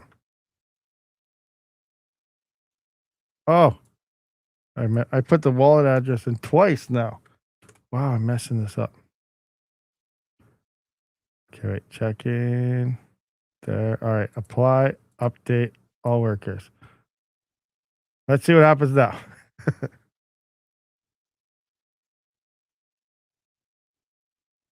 How come it's not updating? Just do a restart. Oh, Yeah. Oh, yeah, restart. Yeah. Gonna have to do that. Turn that down. Shut off. Stop running. All right. Now, who miner? Sounds like the Grinch. Who miner? Who hash?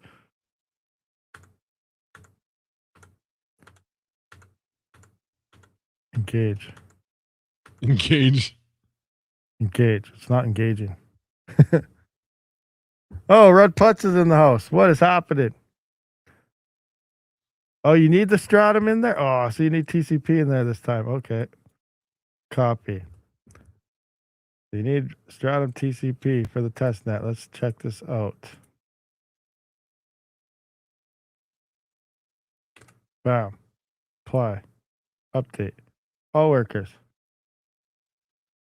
Let's try this again. Really? You're going to make me manually turn it off again? Oh, wait. Here it goes. And, oh, there we go. There we go. All right. Panda fixed it. The greatest in the world just fixed it. Panda knows everything. Your 3900X is doing 9.54. What's rig 5 doing? Come on, rig 5. This is rig 5, right? Yeah, this is rig 5.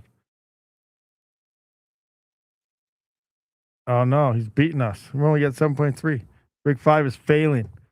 So I kind of wonder if there's, I mean, you know how like when you have a fork that not everybody swaps over right away. I'm curious as to how much of a, especially due to the timing of it. Yeah. I wonder how profitable it'll be right away. Yeah, that'll be a tough one. We'll see. Let's just get everything installed here. Where's Xelis? Right here. Boom. All right. Firing the farm on her.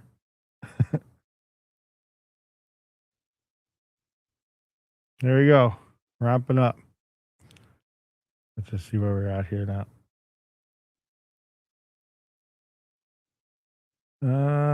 Up 7.98. Panda's going faster. Wonder who's got that thing overclocked to.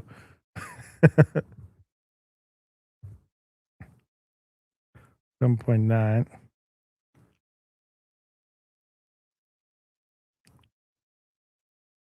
See what these things start telling us. Ooh, that's toasty. What's toasty? One of my 5090s on my Threadripper system. Yeah, test that only. Don't stay on this all night. ADC. Yeah, make sure you go back to V2 if you pull out a mining overnight and you go to bed, so that it auto swaps to V3. You don't want to stay on the it's an auto switch? Yeah, but you got to be on the main net, not on the Right. test net. If you're on the test net mining right now, and like say I left it like this, I won't be mining nothing during the fork. This is just testing.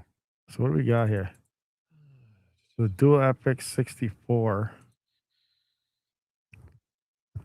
Still ramping up though, I think. 9950X 3D is at 17.46. That's not bad. The X3Ds might be, oh, the 3Ds. Oh no, the 7950X is at 20. That's like 2.5 170HXs.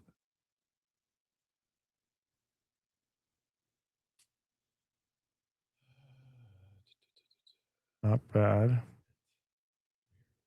Oh wait, I don't even have it on. Oops, there we go. Yeah, talking numbers and no one can see what I'm talking about. There we go. Now you guys can see. So this one I'm getting so far here. Not bad. I have a feeling though. Yeah, they're probably well. IotaPi, you said 1.0 miner could probably bring it up a bit, so he'll need to bring up GPUs a little bit probably if he really wants to be side to side. But it looks like CPUs will be probably pretty dominant at first, especially if a 170 is at 7 kilohash and a 3080 is at what 11.5. A 5070 was around 11 also. So here we're getting 20s on the 7950Xs. You know, this 3900X is getting 9.4. Rig 5 is doing 8 now. 5900X is 9.6. 79. Look at the 7000 series. Just skyrocket. 79X versus 5900X, 9 to 15 kilohash. That's pretty big, especially how these numbers are low like that. So having a few kilohash is a pretty big jump. Huh. Interesting. Single epic 33. Interesting times for sure. Halter with this, which miner is best, Regal, TNN, or 10 miner? When it comes to that, obviously that's for GPUs. I'm not 100% sure. I'd go with either probably Regal or 10 are probably just as well. They're both pretty good. Regal might be a little bit better, but I'm not sure. Panda's in the basement now converting everything, taking off 4090s. You're converting all your CPUs to like standard CPU rigs right now? Is that what you're doing? He's getting all his CPUs ready to roll. Panda officially went full CPU miner at fork time. Oh, that's hilarious. Screw AI. No, Panda can say what I said. My CPU hash is better than your GPU. Back in the RTM days. Remember, I made that shirt that said my GPU or my CPU makes more than your GPU or something. I thought 10 miner was better than Regal. Maybe. I'm not sure. It probably depends on the coins. Either one is probably the best. When it comes to Xelis, I don't know. Plus, with V3, I have no idea. There's probably going to be some fighting back and forth over the next couple of days between Regal and 10 with tweaking, I would imagine. So your guess is good as mine. Which one's actually better at first? Recording my mess now. Pat is recording a video right now. It's freaking. Well, I guess it's only 9:21 for him. For me, it's 10:21. 11:21 for me. Hey, we're all covering all the time. 11:21 for you. Yeah, I'm in Mountain Time. Panda's in Pacific, and I guess you're in Central. Yep. Yeah. Anyone out there in Eastern? We need someone in Eastern. Most people, I think, are Eastern actually. On Zell, that has been my experience. So I just want to. Where is? How do I find? Hold on, I was trying to find a link to the stream.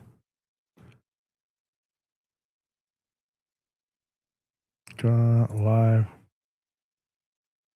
Right here. There's Zealous Discord. Where? There we go.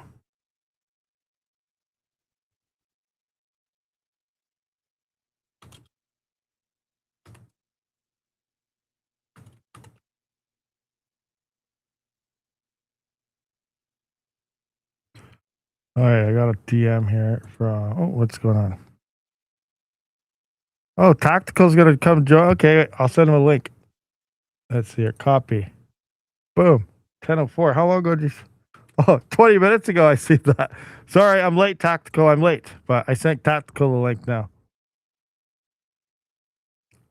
IotaPie, you still doing some tweaking? Oh yeah, IotaPie, he's Eastern. There we go.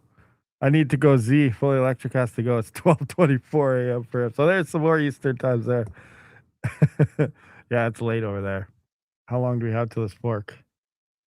3 hours and 11 minutes. Oof, that's a long time. Any new updates on the hashes here? That's pretty crazy. I'll be in the Viper Discord and we'll stay up with the Hardfork tonight if anyone wants to hang out. He's pulling an all-nighter.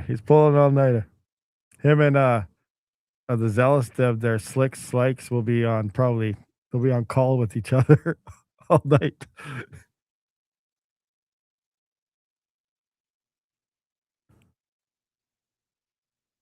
Panda staying up all the way till then also. You guys are crazy. I'm going to bed. Well, we'll see. Maybe I'll set an alarm. That way I can just switch my rigs over at the time. It's going to record 4 videos tonight? That's insane. Oh, yeah, I guess you're going on your vacation, so you got to get recording. But gosh. That's insane. That's a lot. Do you have any other joiners? I don't see yet.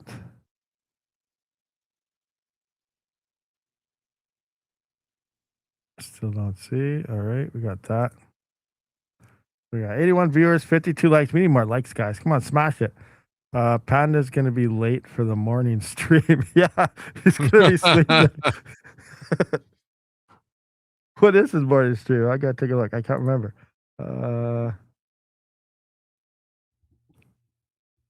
It is, oh yeah, Quai equals cubic. The end of GPU mining. Xelis CPU mining now, and Quai equals cubic. GPU mining is changing forever. Oh, we got someone new here. Tactical, there he is. Bam. GPU mining now, and Quai equals cubic. We hear you. You hear us? Hold on. Uh-oh, hold on. He's got to mute the stream. Oh, yeah. Don't cross the streams. Don't cross the streams. There we go. Sorry about that. Had to reroute audio through the headset. Oh, there we go. Yeah, that's what I always have to do too. There we go. Tactical's in the house. CPU genius. Genius. You all lined up for Xelis?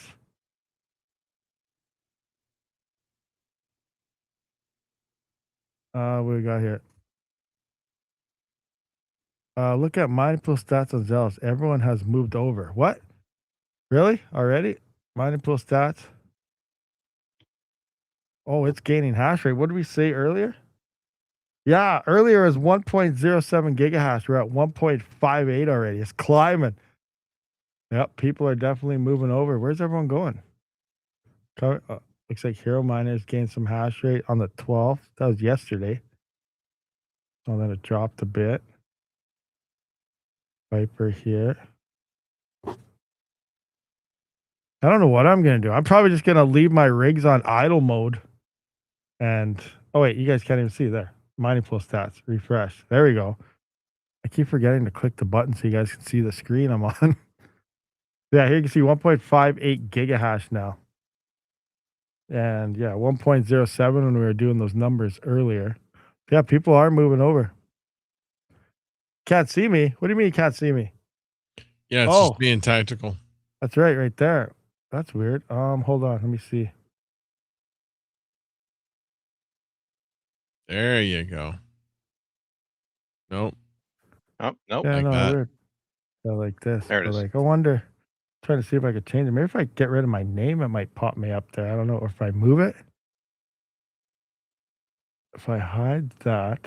Hold on, let me see. Nope, that didn't do nothing. You know, how do I put my name back? Oh, well. Interesting. Okay, I guess we have to go this way. That'll work. Now you can see me.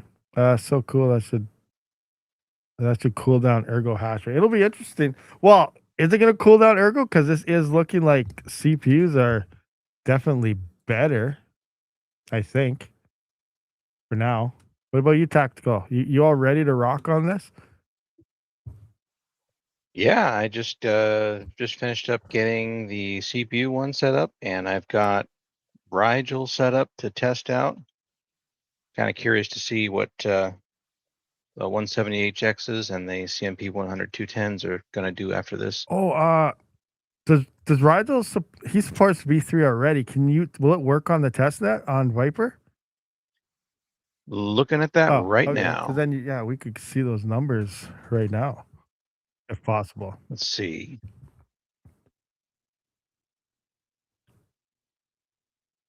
All right, he's gonna check that out. What else we got going on in the chat? The CPU far from K1 pool has already moved over to Viper. They moved over. Let's see. Let's go back into this. Let's take a look. K1. Are you referring to this upswing right here? What are all these? They have weird swings happening. So, but K1 has a big CPU miner, huh? Interesting. We got Cryptex, Hero Miners, K1. Craziness. Viper, lowest. Look at that. Viper's got the lowest fee of them all. 0.8%.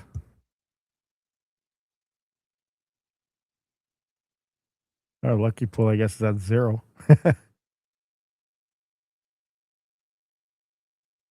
Interesting. 100, 210, 10 to 11 kilohash, depending on memory OC. Oh, is the Pirate tested that one already?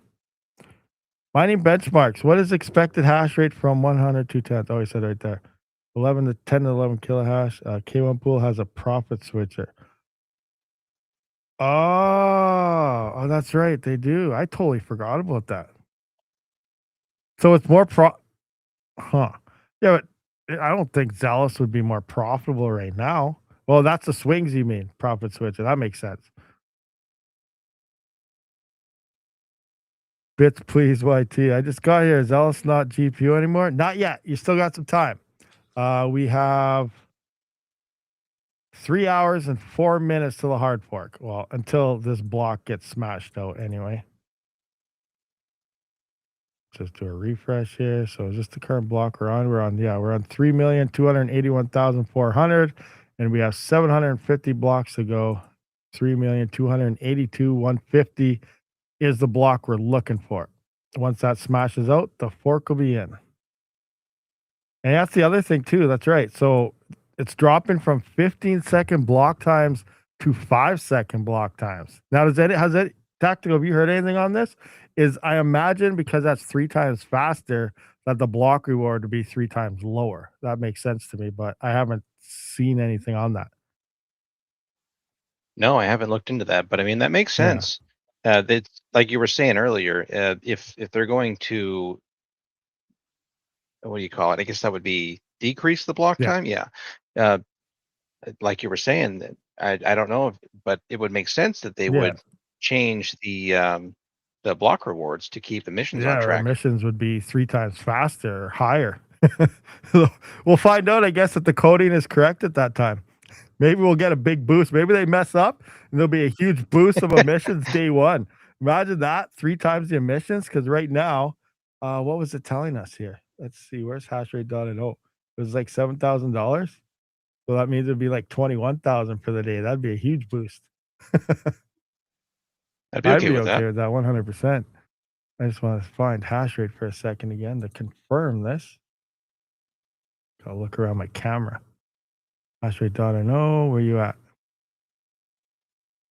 Why can't I find it? I'm blind. Oh, there you go. All right, let's just go into currencies, coins, Xelis, and oh, emissions is. Did it go up in price? I swear it was only 7,000 something before. Now it's 8,100. So it'd be like 24 something. Go on. I think someone else popped in. Oh, there's Iota Pie. Boom. He's muted. I see a mute symbol. Took him a while to get triggered enough. Get triggered. No, you probably got all his updates done. Oh, hey guys. Well, it's a more There you graceful are. entry than I did. Mute the Graceful. live stream there. Yeah, like he said, finally got everything deployed, Nice. and we're ready. We're ready. We'll see what happens. This will be interesting. Yeah. Are you going to be up at 5:30 in the morning? Or 5:30 in the morning for you, right? 3 hours away, so it's going to be 3:30 for me. Yeah, I mean that's just an extra 30 minutes up for me, so that's fine. Yeah, I don't sleep.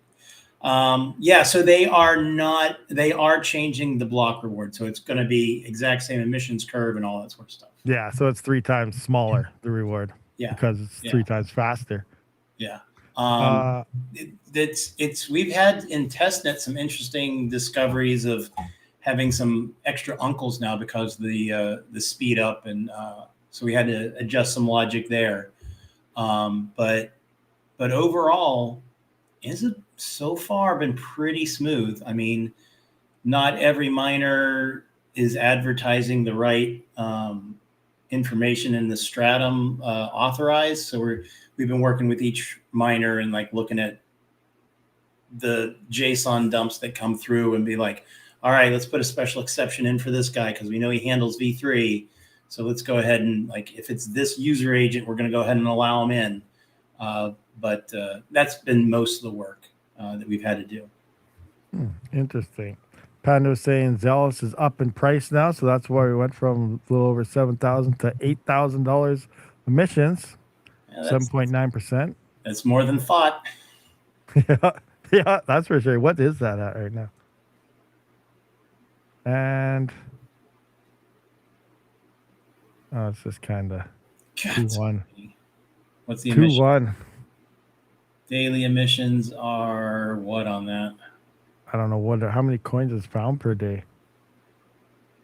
I don't know what. I'm going to bring up my spreadsheet and I'll look. Yeah, I'm not sure what that was. I never did figure that out. Okay, so let's see here. I want to write that down too when you figure out the number. So blocks. Okay, let's see here. Daily emissions. We're at 0.21. So daily emissions. It's down to I think $1,900 a day. Oh gosh, 1,900. That's more than I thought. I thought it was like 1,000 because I thought it was just $2,000 not too long ago. So it's a block time of 95 seconds. 95 seconds. Yeah. All right, so 86,400 divided by 95 seconds. 909 blocks a day. Okay, so well, here's the change price. It's actually $1,500 right now. So yeah, so it's 95 block time is 95 seconds. What's the block reward? Block reward is 78.5 THT per block. Great.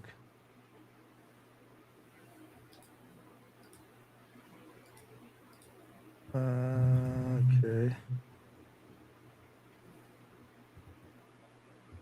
Add that by what's the price here?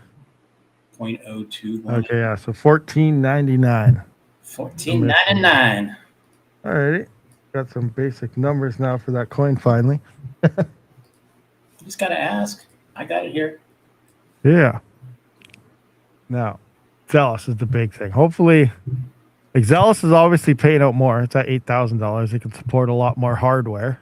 I think I think the GPU guys, the miner devs, are sandbagging. I think they're sandbagging. Oh, you think they just have really low numbers right now, and then they're going to unload? I think they're sandbagging for right now. We're going to see a Qubit coin. We're going to see a lot of back and forth. I'm better. That's just my thought. I mean, these guys are wizards, right? Yeah. And I also saw a comment from 10 Miner in the Discord. He's like, "Oh, hold on, not all is lost." And I was like, Yeah, here we go. Okay. So, but initially, I think the amount of hardware, if you look at, I mean, that's where a lot of 170s are parked. They're on Ergo, they're on this guy. A lot of that's going to drop off. Oh, yeah, for sure. So I think some pretty good profits for a day, maybe two. Pat is centralized. I'm going on Viper. I'm on Viper. I got my flight sheet set up. Yeah. That's the thing. Yeah, it's gonna be a change for sure. The first day, obviously, CPUs are probably gonna dominate just by initial numbers that we're seeing right now. But yeah, like you said, they're probably holding out, and there's gonna be a lot of back and forth. Use my miner, use my miner, use my miner. And yeah, we'll see how it actually ends up. Probably be a good month before we actually see maybe 2 months before we see all the actual numbers. I would be surprised if it's that long. Think so? Well, So, look at yeah, Qubit so coin. It's been going for months back and forth. I think they finally just hit their top. So Zapirate asked if they're lowering the difficulty. Yes, there is going to be a lower initial difficulty, but not extreme. Like the last hard fork, it caused chaos. It won't be that bad. They thought about that. What's the adjustment times? I believe their DAA is every single block. Oh, wow. They use that weird filter. It took them like forever to dial it in. What did they have it dialed in last fork? Obviously not. Well, what they did was they slammed everyone down. So like all of a sudden you were up here with your difficulty. And then when they switched algorithms, it slammed down. And so everyone was hitting blocks. Like nice. And it was just, they were all orphans. And it just like, it filled up everyone's database. And it was just chaos. I guess that makes sense. Yeah. Yeah. I just start high. And that way it'll adjust after that block down. But I don't know. Yeah. Who knows what's going to happen here? I mean, I'm sure they tested it in testnet. I hope they did. You'd think so. But we went in and like when we left the stratum difficulty the same as it was, 3900Xs were timing out. They weren't even sending a single hash in like 5 minutes. So we had to drop the stratum difficulty down, and it makes sense, right? You have a 170HX doing 78 kilohash, and then all of a sudden it drops down to 7. So you got like an order of magnitude difference in stratum difficulties, right? Mm-hmm. Panda's out there recording a crap ton of videos, pulling all his hardware, his GPUs out of his 3900Xs, trying to get ready for. Why is he pulling them out? Just run it with them on. That's extra power. Oh, you could run them both. That's right. 4090s. Hey, so what's the hash rate on a 4090? Xelis says it's only an hour and 40 minutes away. Xelis.org. He says there. Let's take a look. Yeah, I think originally they were ballparking it around, well, at least another hour later. Yeah. Well, the dev said use the V2 Explorer for the latest information, which is this one. Yeah, it's 2 hours, 20 minutes. And then, obviously we could do it. We do our own math right here. Like let's look at the actual Explorer, and then we just got to figure out the block time, divide it, and, we can see. I'm just going by what the website says. So let me post this to Xelis.org. Let's see what they're showing. I just posted this link in the private chat to you. You can share it, bring it up, whatever you want to do. And this is the V2 Explorer website network. Oh, yeah, I think that's the one. That's the link you're looking for. I think here you go. Yeah, we got 3 hours here. Yeah, and the other one says an hour and a half. So this is the block we need right here. Yep. 3.2. So, and this is what we're on right now. Now let's just find the. Now what Explorer is this on? This is just the first Explorer. Is it showing the same block that they're on? Recent blocks. 425. What is this? Showing different blocks. Well, they got the topo height thing with Xelis, right? Oh yeah, I forgot about that. So like see right here we're seeing block 425 on so this like Explorer. Yeah, so we want block 3,282,150. Yeah, and this one's saying we're on block 436. So we're like 10, 15 blocks ahead on this site. Right.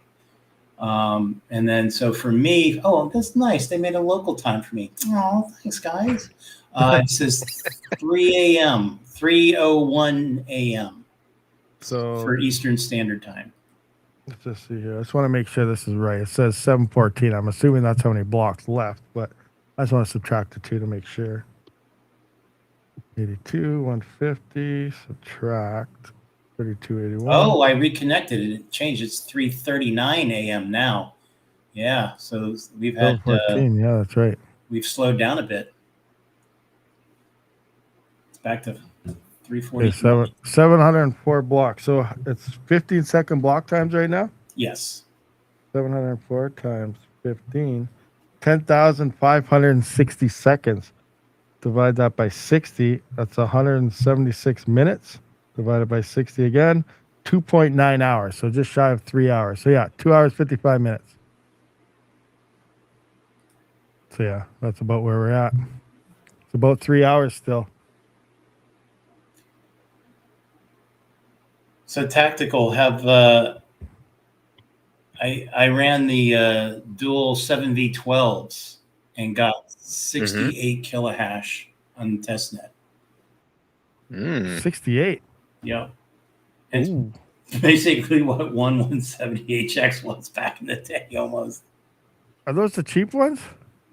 No. The 7v12s are the Google version of the 7742s. Oh, those are the ones we used to always run. Yeah. Yeah, okay. Yeah, I ran a whole bunch. I ran my whole farm on pre-prod just to see what it was, and I didn't get a grand total or anything like that. I wasn't disappointed. I'll be interested to see. Hell, at this point, it's just for the fun, right? Oh yeah. Mm-hmm. Max voltage was shocking. I'll be curious to see how that goes for power consumption, VRMs, all that good stuff. I haven't Yeah, seen for a sure. single one overheat yet, so I don't know if it's that hard. They're mainly. I was talking with the developer of Who CPU miner, and it's mainly just sitting in L2 and L3 cache. I mean, they're just sitting there, and that's why the AM5s do so much better, because their L2 cache is so much bigger. Okay, that makes I sense. don't have. I thought I had my watt meter on this 9950X3D, but I don't have it on it. Darn it! Let's see what kind of power. So it's who got. has out there in the chat has a Epic with X3D? I want to see some numbers. Yeah, who has a $10,000 Epic out there? Anybody? Everyone's got an AM5. Yeah. Well, actually, no. Those 96 core ones with 1100 meg. Those ones. Those what? 5,000 just for the CPU. It's something like Yeah, that. Plus the motherboard. I don't even want to know what RAM costs for those right now. And as usual, the Intels are dog poop. Yeah. I mean, the Intels are just terrible. Intel. What is it? Is it Granite Rapids? There's some Xeon out there with crazy onboard cache. It's like one of the newer ones. We're not going to see it at reasonable prices for like another 5-10 Yeah, years. no doubt. But that's not that Genoa or Turin Epics are reasonable either. Just trying to see. Though, since we're talking just for fun, it might be interesting to run one of those Xeon Pis on this. I mean, it's got 16 megabytes of L3. I mean, it's slow clock speed, but I don't know. Mm-hmm. Yeah, those are fascinating. That's an expensive but fun hobby, resurrecting old awful hardware. I might even fire up a BC250 and see what that does, because that might be interesting. Foster, that's the dev, right, for the Who miner. He has an AMD version as well. You know what? The Pis probably won't do that good because they were only doing 7 kilohash on RandomX. So, yeah, it may not do that well. Thinking about it. There you go. We have a 9684X, 96 core, 192 threads, 1,152 megabytes of L3. I'm sure. There's your solution to the RAM crisis. Just get a CPU with enough cache. Oh my god. 2.55 base clock too. That's faster than the 2.23s of most of them. 2.25s. And it only uses isn't the dual 400 watts. Yeah, isn't the dual only using like 600 watts or something stupid like that? That's crazy. 9684. What's that worth on eBay? Let's take a look. I've been meaning to sell this kidney so I could get one of those for testing. I've been salivating over them for the last however long since I've known they made X3D Epics. No doubt. Aren't those called thread rippers? 9684X. No, those are different. Those are workstations, but $5,200 Canadian just for the CPU. Like, no motherboard or anything technically, else. you do only need one kidney to live. So this is true. $5,200 just for the CPU. Like, what motherboard? Like, Epic. Let's see here. Motherboard might have a package. The motherboard's another $1,400. Oh, here we go. Only 9684. Here's a dual with motherboard for $12,900. $13,000. That's without RAM. There's another $5K for $10,000 for RAM probably. Wow.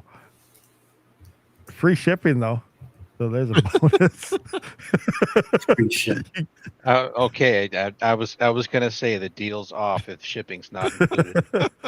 Oh man. Is there anything here with RAM? No one's selling it. Oh, there we go. 10,000 for RAM almost. 8,000. Something's got to give though. I mean, like, there's no way. Like, are we really next year going to be in a situation where, like, RAM stays like this and NVMe stays like this for like a year? I think it's 18 months. I mean, wow. I don't know. It's in 2027 before we recover. How? The only way that it changes is if an AI bubble bursts. Yeah, that's right. We need an AI bubble to explode. Where basically the market said, you know what, we've built out enough, we're done, and they stopped and they basically put a hold on all their orders. That's the only way. Yeah, no, exactly. Just like with the GPUs, S was done, that was done, then all of a sudden hardware is everywhere. Yep. So we just, I don't know. need to, like right now, they're probably doubling up on trying to get up orders. They're going to be in full supply, mass producing as fast as they can because obviously they're money makers, and then all that's going to be in full-fledged, was that manufacturing, full flow, double capacity, like go, and then all of a sudden everything will collapse, and then everything's going to be dirt cheap. I can say that I'm actually not disappointed that this is happening because I've been buying hardware. I've been buying lots of memory. So yeah, I won't be able to expand anymore, but I'm in a pretty good position to profit from the fact that nobody else can expand because of the RAM. Yeah. That's why you should just sell it on that. One kit of RAM will probably buy 5 kits when it all crashes. Well, yeah, but then you stop making money. So I'm hoping that with the decrease in the the volume of rigs has been increasing. I think now it's not going to be increasing. I think it's going to be staying static, and if the demand keeps growing, then the profitability will go up. Kind of like mining did when people couldn't get GPUs, but the amount of emissions was kept going up. I think the amount of quote unquote emissions from AI rentals will continue to grow. Maybe it's wishful thinking, but that's what I think is going to happen. Well, there's some credence to that because they're not just buying up wafers and slamming them into servers. Apparently, they're holding them in supply. They're not rushing to deploy them. So it seems like at least part of the angle is just to starve their competitors out. That is OpenAI. Yep. Very well. Yep. Very true. The funny thing is, though, like, it's only the big hyperscalers, right? It's only the big guys. We've got all these medium size and small size like farms that aren't being rented. And I get the whole thing, like, oh, we want enterprise grade rentals for our stuff. Like, I get that part. But if it's really, I think it goes back to what Tactical said, they're just hoarding it to stop people from getting it because we're not at full capacity.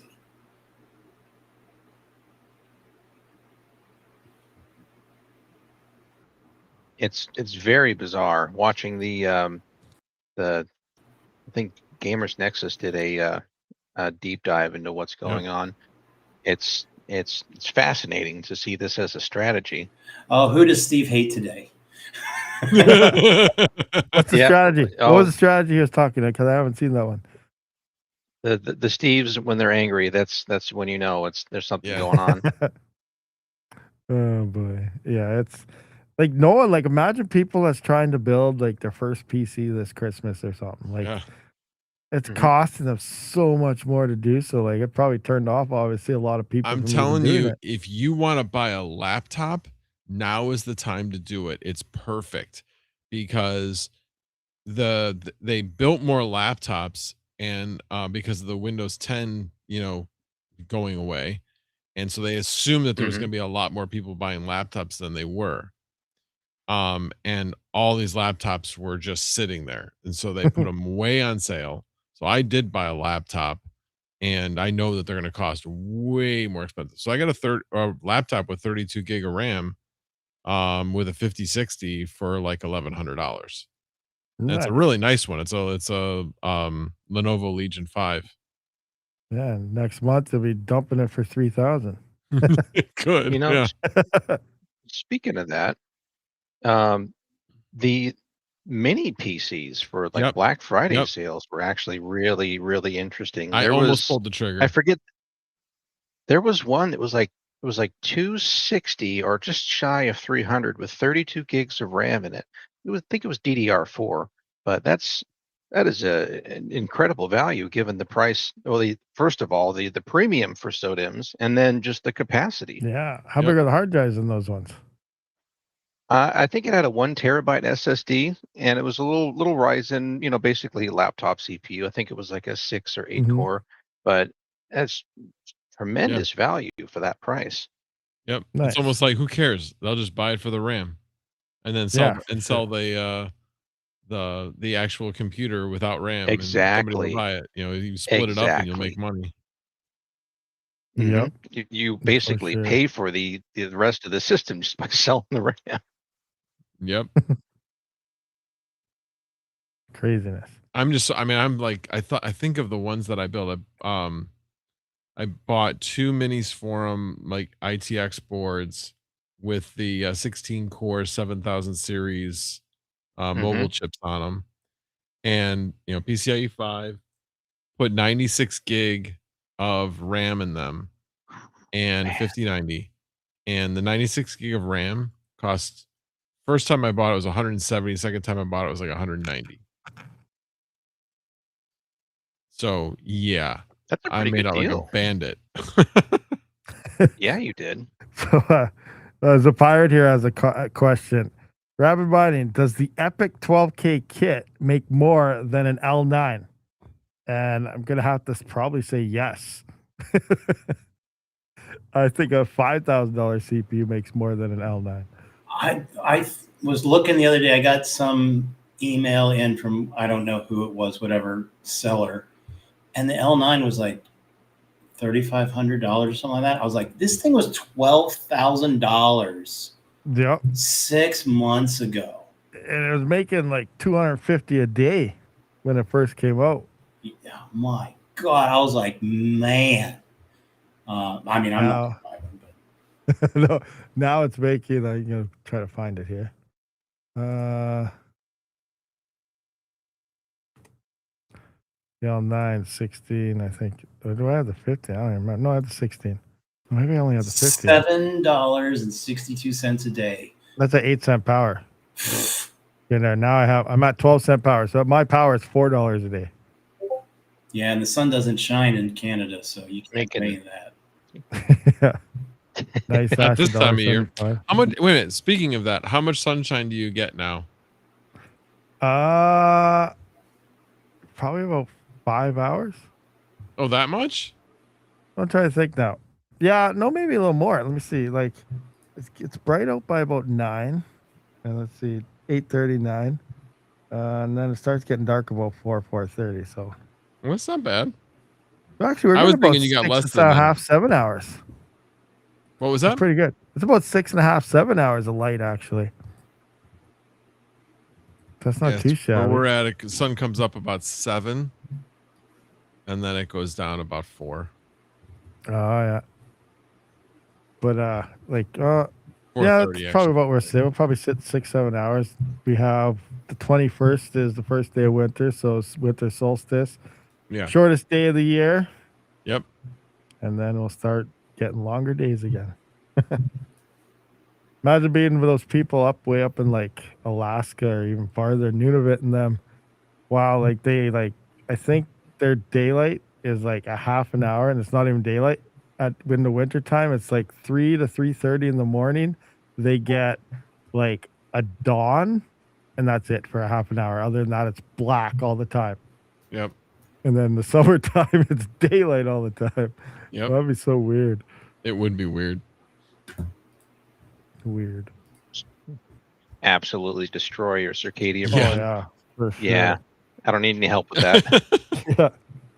Definitely eat a lot of fish. That's why they eat a lot of fish. I guess fish absorb a crap ton of vitamin D. So you guess if you're out in that dark time of that's what I think they're not allowed to call them Eskimos anymore, but the Inuits and stuff up there. Wait a minute. That's You can't call them Eskimos anymore? well, at least not in Canada, but Canada's pretty dumb with a lot of rules. We got to be one of the dumbest places ever, I swear.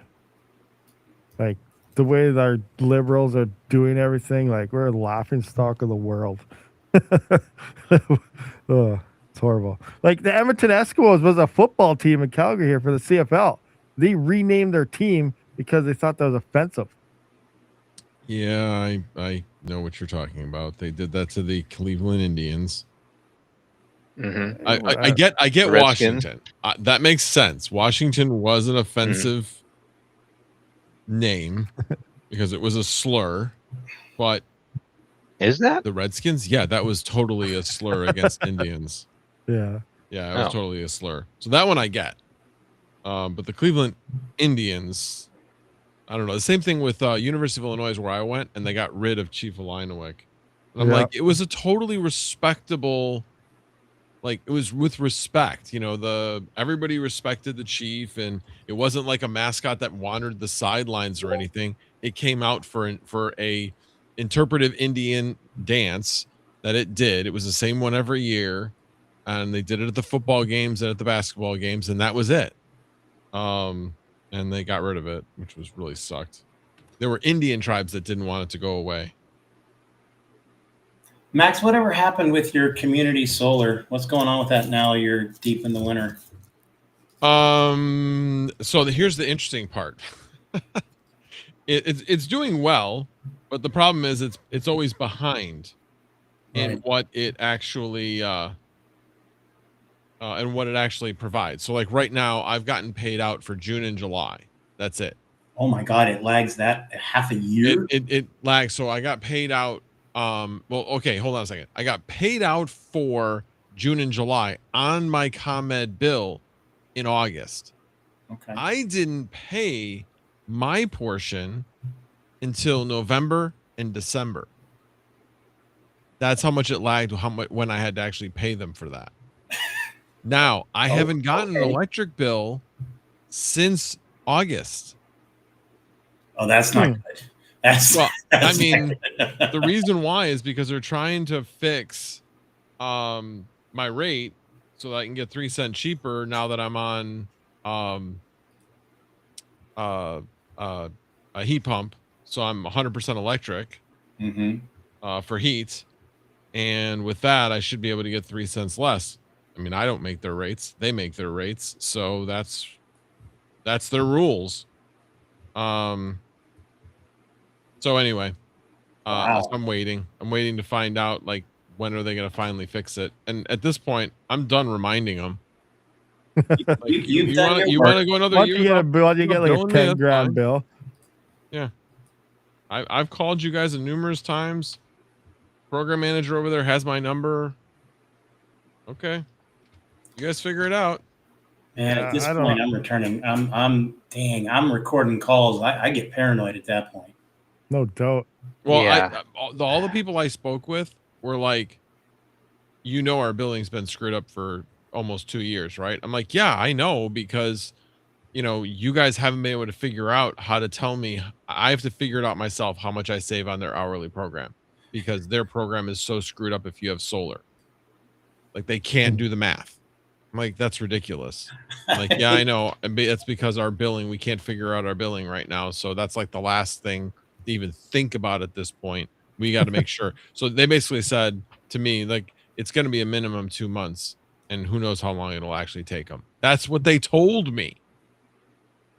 That's that when you have people at that company telling you that our billing is so screwed up, I can't tell you when your billing is actually going to come back out. That's pretty rough. Like, okay.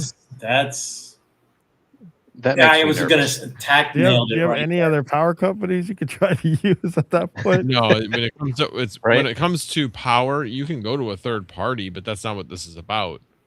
They're still going to be providing your distribution, and for what they're doing it for, that's all about my distribution. Mm-hmm. So they're looking to change your distribution and stuff? Yeah, so they have two No different way. rates. They have two different rates. The one rate is if you have gas and electric. And then if you only have electric for heat, then you have a better rate.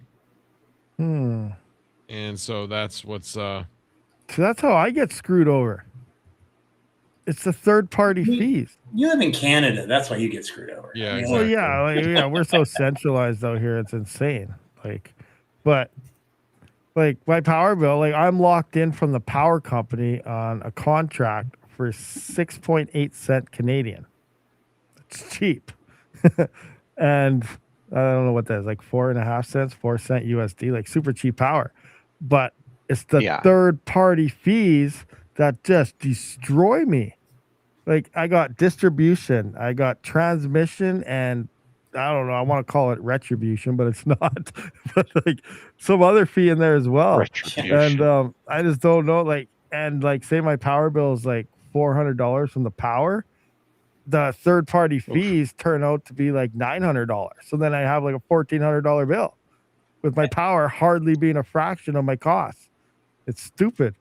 I think I know why they only put a 100 amp panel in your house. You can't afford anything else. Oh man, it's horrible. It's horrible. And then I call them, and it's because it's Fortis, Alberta, and they're the people that run the lines. So you have to pay for them to maintain the lines. But you have 3 different fees for them to do that. And half the time they tell you they can't do anything if something's wrong anyway. So what's the point? And I don't know. It's a mess.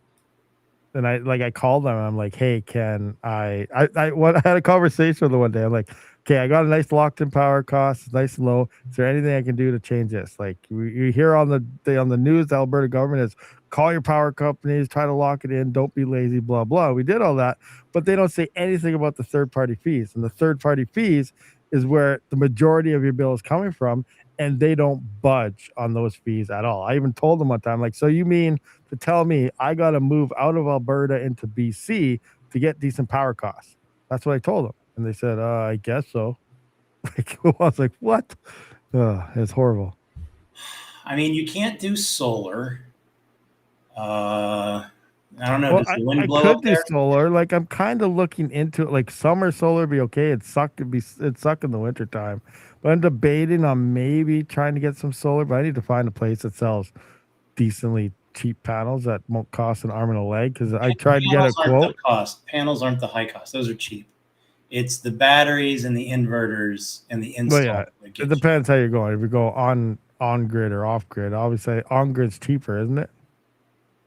But you still need one battery at least, supposedly. Yeah, for the most part. Yeah, the inverters. But yeah, it's the inverters, but it's really the install cost.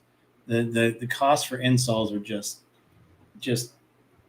atrocious. Yeah, that's the thing. Like, I think they quoted me like $70,000 to put up, like, I can't remember, not even that many panels, because the roof that faces south isn't that big. It has a big roof, but the part that actually goes south is the small part of the house, so it kind of sucks that way. So, but like, yeah, it was outrageous for that. But obviously, you try to do most for yourself. Maybe get an electrician to do the on grid, connections and stuff. But for the most part, I've had my summer project going on.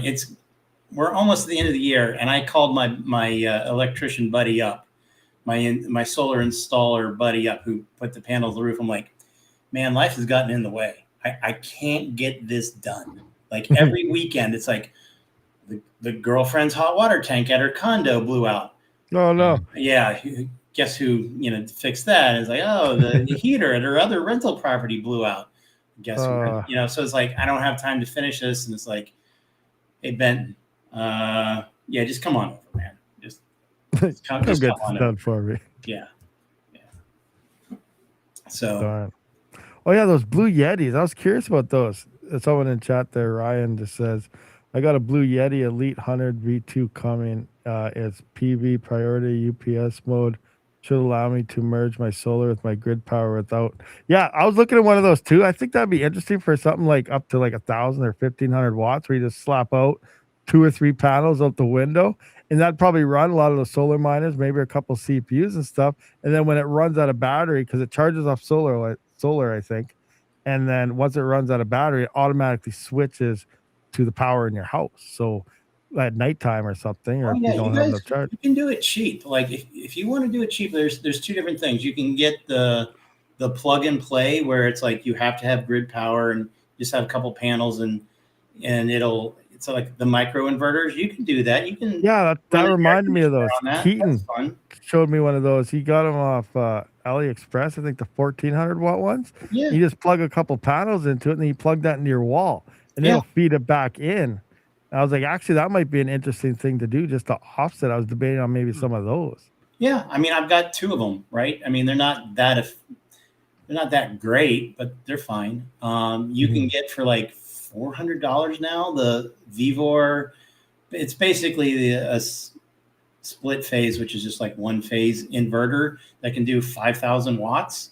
Oh, I mean, that with some panels, you just do a ground mount and that, and you just have your stuff, some of your stuff in your mining shed running on that. I mean, that's what I'm doing right now, just for fun and playing around. yeah, I don't have a mining shed. I got You have a garage. Drill a hole through there, some wires outside. Yeah, yeah. Sounds like you should have bought Chump Change's trailer. He's got the panels, he's got batteries in there, he had everything running on solar. He did. He did have that big solar setup. Mm-hmm. What happened to it? He just sort of stopped mining. Didn't need the extra power. House was already running.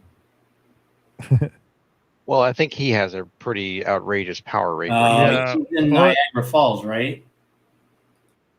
I can't recall where he is, to I'm be not honest. sure. Well, the state side anyway, for sure. But yeah, I'm not. He's over on the East Coast. I know that. Who are we talking about? Chump Change? He's not near Niagara Falls. He's in Massachusetts. That's what I wanted to say, but I wasn't sure. Yeah, I never was sure. But so yeah, interesting. Massachusetts. Yeah, I can't remember. Last time I heard anything about a rate, it was like 22 cents, but it's probably gone up since then. I don't know. That was a few years ago. Yeah, I think That's he's horrifying. about the same because their power went up like quicker than everybody else's. So I think it was just kind of like, I don't want to say premeditated, but you know what I'm saying? It was put up in preparation for the changes in prices that were coming. Oh, okay. So yeah, I don't know. Crazy though. 22 cents. That's insane.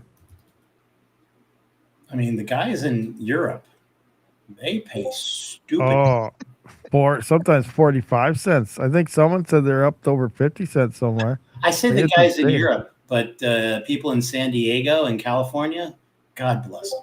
Oh, them too, yeah. Yeah. Like places like that, it makes total sense to spend a lot on solar. Oh, yeah. Like that makes 100% sense. Just alone, just doing a power wall out there, because their peak rates are outrageous. Yep. So like setting that up to where basically that power wall runs you during the peak hours and then recharges at night, can it's financially reasonable to do that. Power shifting basically.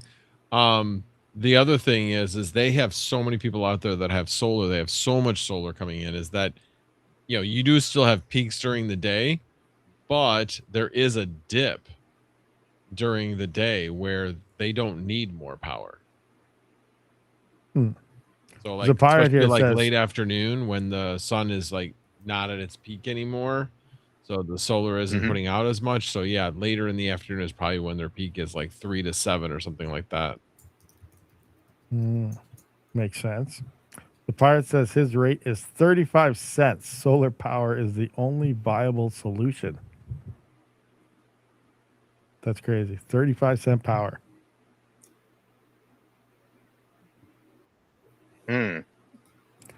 Mining Benchmark says, anyone looking forward for the Quai fork on Wednesday?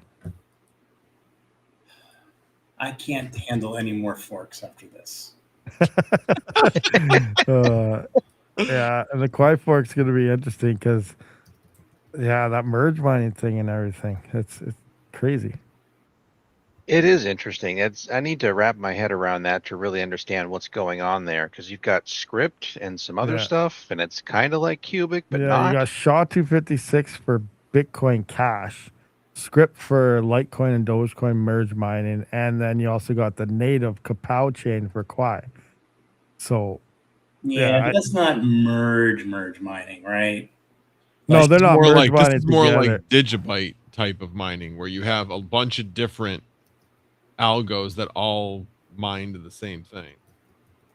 Yeah, yeah, that could be a way to look at it. But the way I gather it though is I don't know, like I don't know what you're earning if you're actually getting any Quai or not for slapping your L9. Well, you must be getting Quai somehow for slapping your L9 on merge mining with Doge and stuff. But somehow, like, it's only probably going to be obviously a couple certain pools that are doing it, or maybe their own. Like, I still got to get more information on this. But the whole point of it is kind of like Cubic, where they want to convert all that Dogecoin and everything and Bitcoin Cash from the miners into Quai, like pumping the price up and stuff. So like it's weird. I don't know what's happening for sure with it yet. Did Matt from the Quai Network reach out to you, Rabid? Yeah, he been talking to me.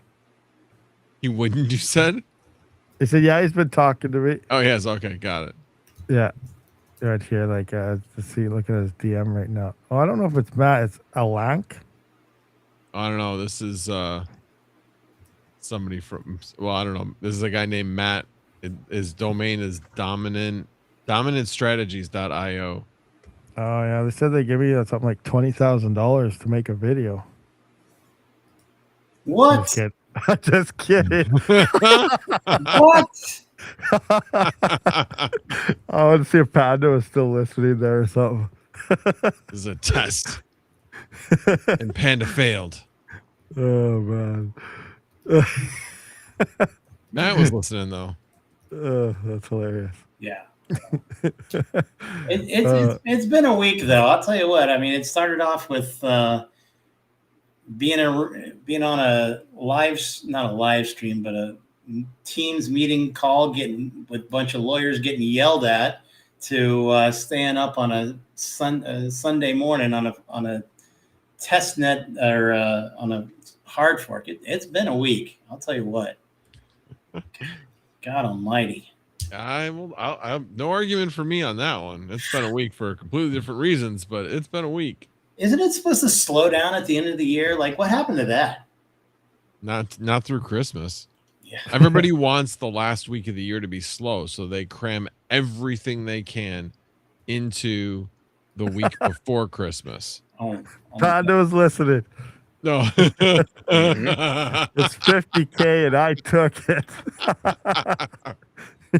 Panda's like, I like money.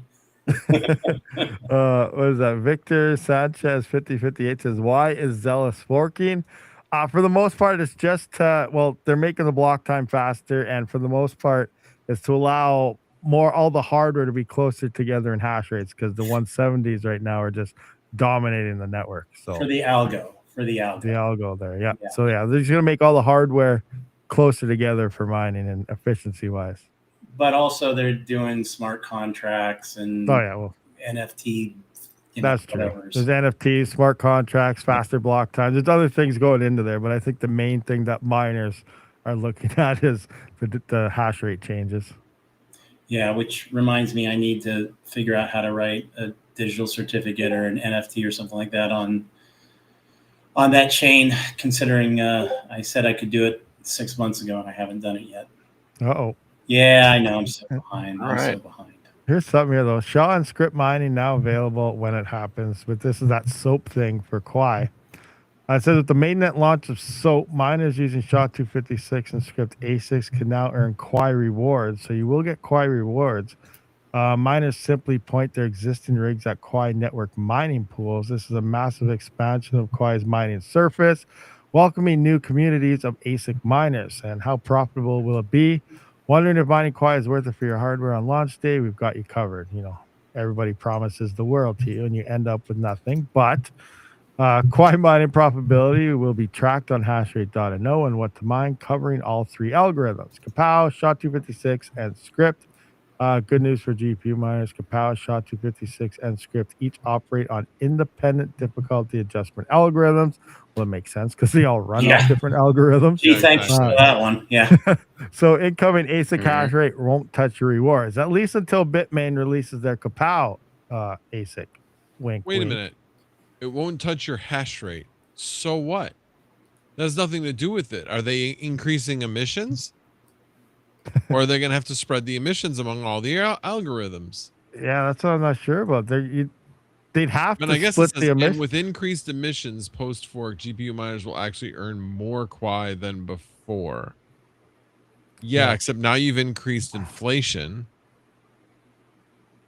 Yeah, Well, but same time, that's an interesting. they are point increasing. about But this is something we also been talking about for a while. No, my point is that you've increased the hash rate, and they're like, oh, don't worry, we're gonna actually be paying out more QI. Well, it's like, okay, wait a minute, hold on a second. You just increased emissions, which will drive the price of the coin down.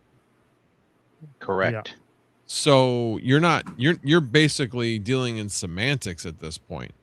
But Yeah, it's clever Yeah. wording. I would think, it's saying increased Not emissions. that clever, so but yeah, I hear what you're saying. it's just like what Cubic, well, I don't know if it's just like it, but what Cubic was doing is, they had one individual emission schedule, right? And they had just pretty much mining based on hash rate. And then CPUs were obviously dominating before there's a GPU miner. GPU miner came out. GPUs are still doing good. Then the CPUs were better. And then the GPUs, they kept going back and doing stupid things with RAM and increased RAM. Anyway, then they split the chain when they started their Monero mining. And what they did there is they split their emissions down the middle. Now, you have the CPU and GPU hash rate, the basic hash rate is fighting for 50% of the emissions here. And then the other 50% of the emissions got spread out to only the people that are mining on the Monero side. So now you technically have CPUs getting 50% of their emissions by mining Monero, and then they're still fighting with the hash rate side. So really they're getting 60 to 70% of the emissions. But because the GPUs were so much more powerful that CPUs are hardly seeing any of that, but they were getting over 50% of the entire network emissions because they were Monero mining and that. Now the thing is, they want to push into the Doge mining also. So how are they going to do that? They are going to have to pay obviously ASIC miners quite a bit to do so. So that means they're going to have to either pull emissions away from the CPU side, ditch Monero completely. They're going to have to pull more off of the GPU side and everything and the hash rate side to gear more all towards these ASICs. So everything else has to get nerfed for that. Now, this is going to be doing kind of the same thing. Are they going to be tripling the emissions for the other two hardwares, or are they going to be splitting it all by 3 in order to achieve this? That's the interesting part. And at the same time, a lot of the coins that are supposed to be earned from the other mining with ASICs on Quai is supposed to be used to pump Quai's price, kind of what Cubic was doing. But the funny thing here is, was Come From Beyond, and a lot of Cubic people are probably going to hate this, but was he scamming everybody? Every time he had a big bag saying he's ready to pump the price, it dropped. Was he stashing all this stuff for himself? And like, I don't know, there's a lot of crazy stuff going on with Cubic, and it's never gone up every time they said they have all these big holdings. It kept dumping every time they were supposed to buy, and it's weird. But then, I don't know, all the Twitter bots are saying how he's the best dev in the world, but I don't know what's going on. I kind of wonder if he's holding, or if he, or the Cubic network, whatever you want to call it, is holding some of that Monero. Well, everything is getting mined to like his address. He's in full control of the entire network. Cubic is ran by him, the one guy. Like maybe there's some other devs out there, but everything goes to him, and then he just displaces it. Like straight up in his Discord a while ago, I can't even remember what it went. Like I remember there was some type of error with all the pools. I don't know. Remember when they had all the RAM things where you need twice as much RAM, half the RAM, this RAM, and then the nodes or whatever they call them, computers or whatever, were messing up that one I can't remember what epoch it was. And then none of them got paid out or something. And he's just like, well, I'll just hold it all because, it's not really about emissions. He just pays out based on whatever. Like there's supposed to be 1 trillion or something dishes out. And just because the pool screwed up, he can keep all that. And it doesn't even get dished out to the pools. He said full control. I'll just keep it to myself if no one knows what they're doing type of thing, instead of paying out everybody. Like he said that in the Discord, and I wish I knew where that was so I could quote it or copy it right now. But I remember seeing him say he has full control over the chain and he can do whatever he wants with the coins. And the mining side has nothing to do with emissions. He's just giving it out to that because it's really a proof of stake type of coin how it's ran and stuff. So it's really weird. That's what's going on there. The only constant with Cubic is that something's always changing on days ending in Y. There you go. There you go. Oh man. The mining is so cooked. Yeah, but I don't know what's going on. Someone in the live chat there said Cubic's profitable again. So I don't know. Maybe it is. Maybe it's not. You don't know. You have to wait a week, actually 2 weeks from when you mine to see if you actually made any money or not. uh, Yeah, the whole lockup thing. I mean, I get it because it sounds like it might help out with people that just auto dump, but at the same time, the difficulty in estimating what you actually earn and just being in sort of a no man's land for whatever lockup period, that makes me a little well, I uneasy. know, and like it never used to be like that before the Monero mining. So it makes you wonder. It's Mhm. almost like he's doing some background accounting. It takes him an extra week. So, okay, if I keep this and hodl that and embezzle some of this and do some of that, and people won't notice this, how much can I get away from stealing that? And then I can hand out that. Like the lockup started when they started doing the Monero thing. You used to get paid out the day after on the QLI pool all the time, like right at the epoch Yeah, end. And then now all of a sudden you got to wait. yeah, yeah. They were I think they were the exception, and the smaller pools, I think it was 2 weeks, Yeah. if I remember Yeah. right. And then now it's everybody has to wait. No, it's crazy. Well, at least it's not like midnight, that nocturne thing that was going on a little while ago, because you get paid 25% of your earnings every 90 days. So I have quite a while to see what I actually earned for mining during that period. What the heck is that? Midnight was a coin. Alpha Mine had done a bunch of stuff on it, but anyway, Oh, that's at night. Oh, that's night that you're night. talking about? Yes. Yep. Exactly. Oh, Yep. Yusuf Putz keeps bringing that up all the time. He said it dumped lately, but yesterday's stream is saying how it's pumping going up. And yeah, it used to be on ADA and it was mineable, but now it's not or something. Hmm. Okay. No, That's it was a pre-mine. Yeah. There was a limited amount of time you could pre-mine it. Gotcha. Yeah. Yeah. You had like 3 weeks, I think, Something like that. and people were going nuts. They were buying, Oh, yeah. renting anything they could get their hands I was on. pretty happy about that. Yeah. Yeah, 59 So they were hitting you almost sold max? out on Vast for like the Yeah. last week. So yeah, Bits Please YT has a good point right here. And this is something I bring up from time to time sometimes, but right here. Isn't it the job of the miner to sell what they mine so the market has coins to trade? Why is selling looked as a bad thing? Is it up to the devs to create value, not the miner to hold for scarcity? So yeah, the miners, they're supposed to validate and keep the chain running, validating the transactions and everything. But yeah, the miners get paid for doing that. And in proof of work coins, that's how coins get added out to the world. People, the miners sell them, and that's how it gets distributed through the exchanges to other people. So yeah, miner is also a coin distributor. A lot of people put the pressure, oh, the miners are selling, they're dumping, blah, blah, blah. But that's just because other people don't give a crap about your coin, so they're not buying it. But yeah, that is the other purpose of a miner, is to distribute coins into the hands of other people. In theory. Anybody have any else to say on that, or nobody agrees? No, that seems like that was the original purpose, and things are straying from that and varying in certain weird regards. But that was the idea, as far as I'm Yeah, so as a concerned. miner, you shouldn't feel bad to dump or anything at all. You're helping distribute the coin. And as more people get smaller and smaller bags, that person could talk to their friend, and that person could talk to their friend. And that's how things slowly just start moving around. But when it comes to cryptocurrencies and altcoins and all this stuff, it's just that people don't really care. And that's the same thing with the other excuses. When's Binance? When's this? When's a tier 1 exchange? We need this, we need this. And look at Monero. It's been delisted from the top exchanges, getting thrown down to smaller exchanges because of the privacies and KYCs and regulations, and it continues to explode. It's a prime reason why if people want your coin, they will go get it. So yeah, like Kaspa, there's key one right there. Like, we need a bigger exchange. We need. No, you don't. People just don't care about it. That's the bottom line. Yeah. Yeah, it's building that utility that makes people actually want to use that Mhm. coin instead of the 73rd fork of Ghost Rider or something like that. 73rd fork of Gia. Oh yeah, totally.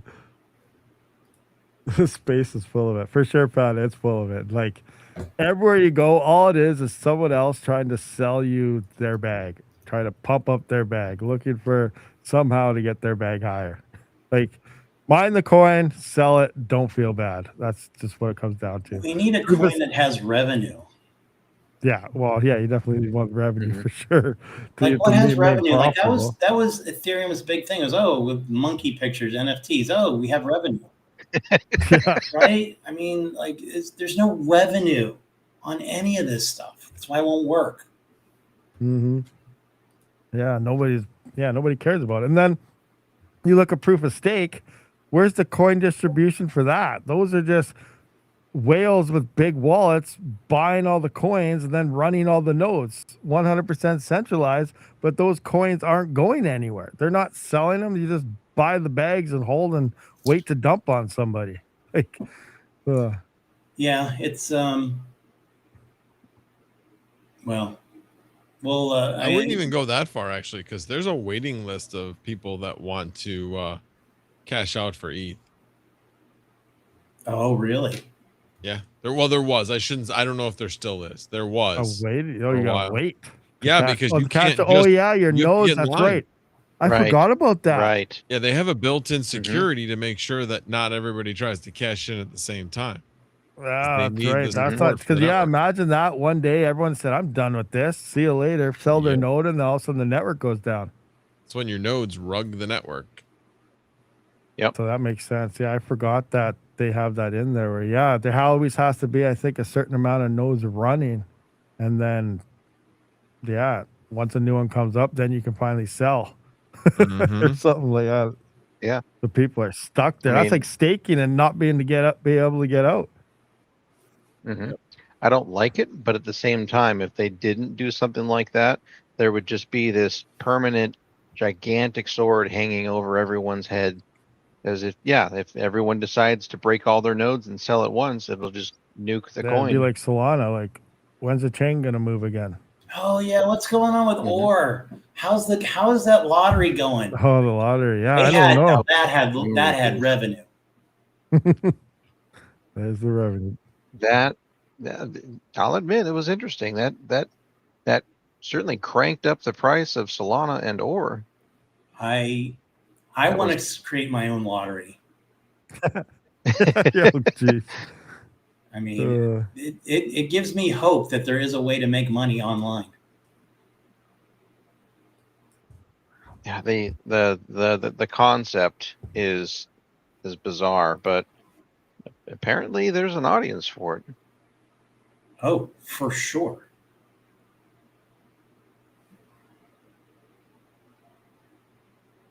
Okay, Panda has 5 CPU rigs up now.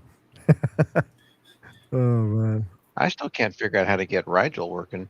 What do you mean? You just Rigel's not working? take the old version of Rigel, then you have to copy over the new binary. Oh yeah. No, I got it, and I've got it pointed to your pool, pool.viper.io :5077 with Stratum TCP in the front. Got the testnet address. I have a worker specified. It's saying connection error, unexpected end of file. I can look at server logs and see. Interesting. Guys, I'm fading. I ain't gonna call it a night. Yeah, man. Thanks for having me on, though. I appreciate it. Yeah, no problem. Bye, All right, Max. you guys have a good night. See ya. Have a good night, Mac.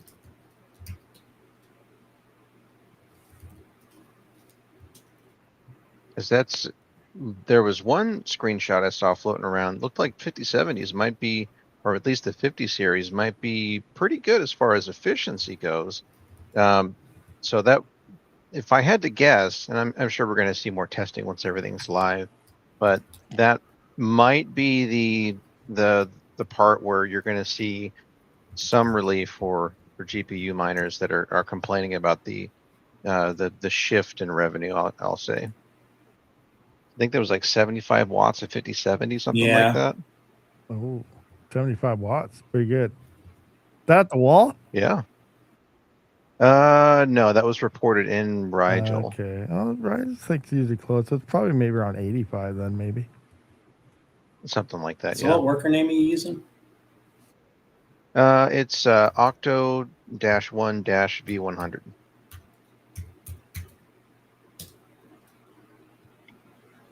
Octo-1-V100. Okay. Let me do a dash I in there.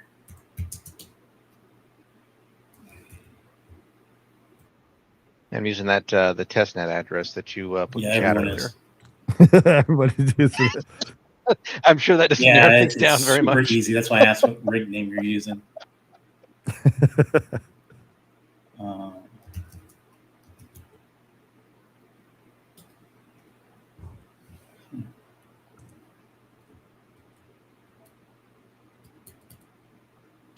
Wonder if I can find. We able to see the testnet dashboard? Yeah. Viper.io. Viper.io. Oh, I'm on Viper.net. Never mind. That's why. IO is testnet stuff. There we go. Let me find that wallet address. Am I still mining away on the testnet here? I'm sure you are. Yep. I'm still just mining away on the testnet. Doing my own thing. Not paying attention. All right, let's see it.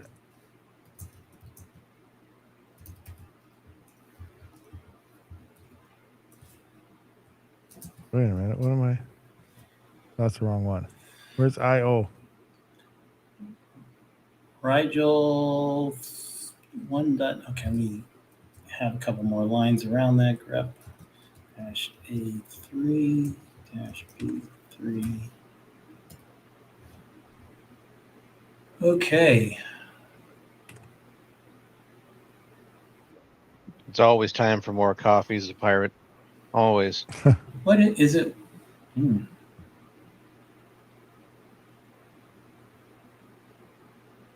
Oh, what algo are you putting in?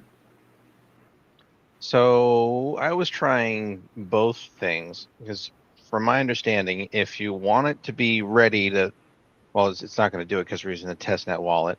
But ideally, you could be mining Xelis V2 for your algo, and then have what was that?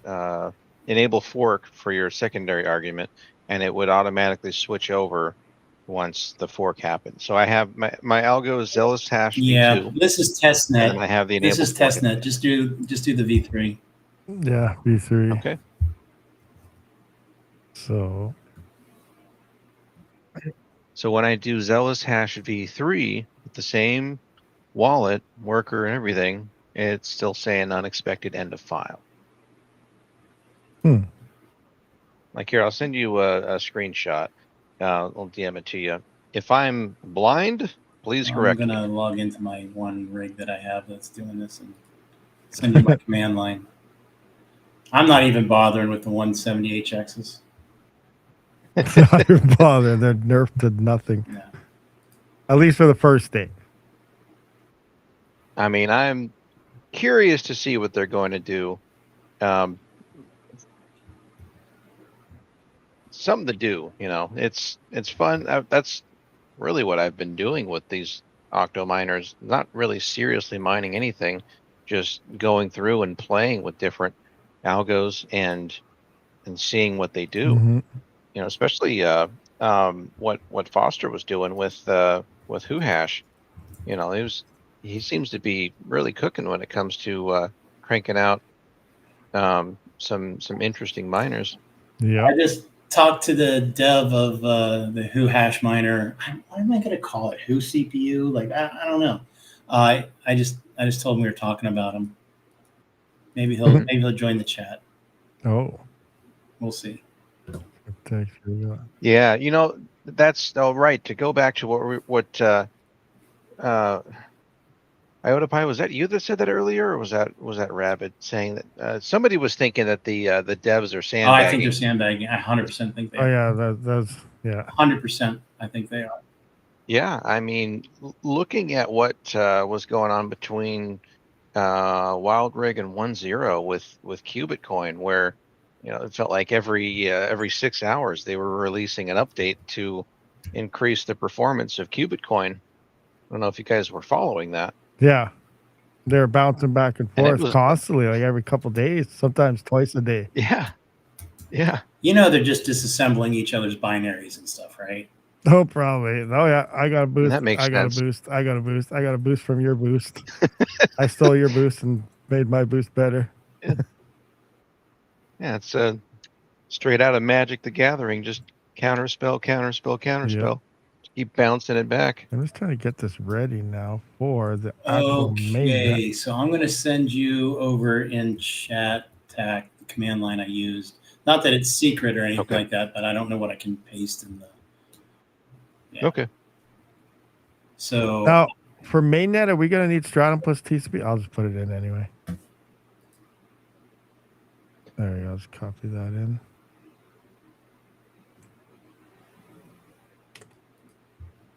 Okay, that's that. Wallet worker name, V3, that. Everything should be good. So I'm not going to mine now, but it should start mining when the fork happens, huh?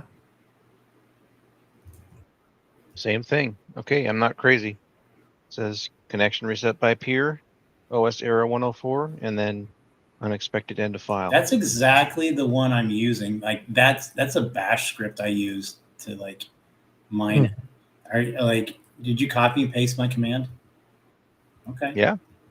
Huh. Hell, I'll try it again. Let's see. I mean, this thing's just sitting here.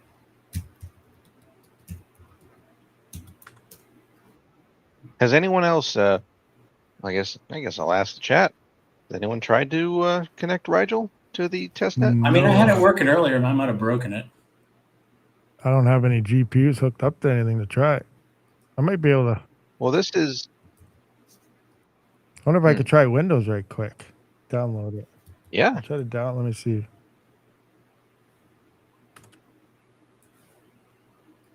Here you go. 2 days ago. Windows.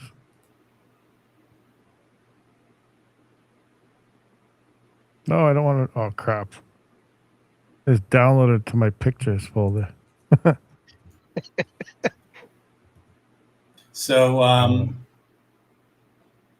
there are some minor devs in the chat, so or at least watching the stream. So is there? Yes. Yes. All right. So let it be known. Talk nicely. Talk nicely. You guys all suck, ripping us off. No, I'm just kidding. I'm just kidding, guys. See that? Oh, I guess I got to go back to the other one. Why is this showing me hash rate when it shouldn't be? I shouldn't have hash rate here right now because I just swapped it over to mainnet waiting for the fork, but this is working now. What is happening? I'll look into this. See what it's telling me.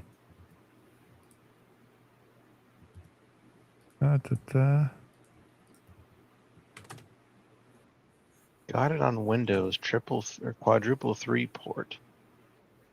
Got what? That's weird. Why is this hashing? Oh, it's rejected. Never mind. That's right. It rejects. Okay, good. I should be good to go when it hits mainnet.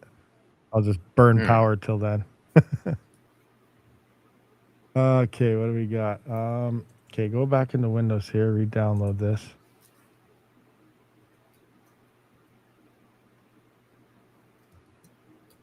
I'm into downloads. Let's try this. I wonder if it's. Oh, virus detected. Let me try another rig.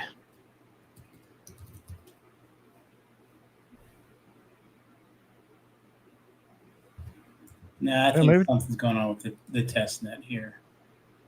Something's going on with the test net? Well, with Rigel at least. Look at Panda. Oh. GPU mining is dead. All hail our CPU mining overlords. Oh, jeez. All right, 22 CPU rig win. Oh, damn it. Oh, I keep getting stupid viruses and it won't pick up or it won't hit the pop-up so I can hit it fast enough. Oh yes, the nostalgia days of mining on Windows. Everything is a virus. Hold on. Virus, Oh threat yeah, need protection, to manually update that. protection history, threat blocked, So what was severe, this about? allow. What was this about you getting new internet, Rabid? Oh, right now I got, well, yeah, I'm using ExploreNet now.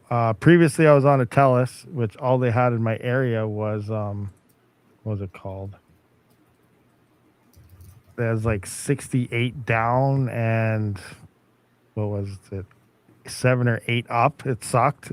And right now it's better, but not as good. Now I'm about 250 to 350 down and about 20 up, 20 to 25 up. So that's not bad. They're supposed to be upgrading to get 500 down and 50 up, so that'll be a little better. But I'm also thinking about there's a few houses that aren't too bad in Black Falls, which is about 45 minutes from here, in between Red Deer and Macomb. And so maybe we'll move there. So I'm not sure, or I'll move next door to Panda so I can have cheaper power. But but they have internet there that's like 1500 down, so 1.5 gigabit and like 950 up. So I'm like, wow, that's pretty nice. That'd be decent internet. But you have to buy a new house for that. So I don't know if I really want to do that, especially in times like this. Yeah. Slight investment Yeah, there. but right now, it's about 250, 400 down with up to 25 up. Usually it's around 22. So it's better than what I had, but still not the best by any means. Every little bit helps. It does. Okay, here I finally got Regal downloaded by going into my viruses and saying that Regal Miner is amazing. Is the dev here? Regal Miner, you out there? Tap into Panda's power lines. I was thinking it. Travelers Travels. I didn't say it. Just run some extension cords over. Okay, so I'm gonna have to replace my screen sharing with a window. Where is it? This one? Yeah, so now let's bring up what do we got here? Xelis Hardfork.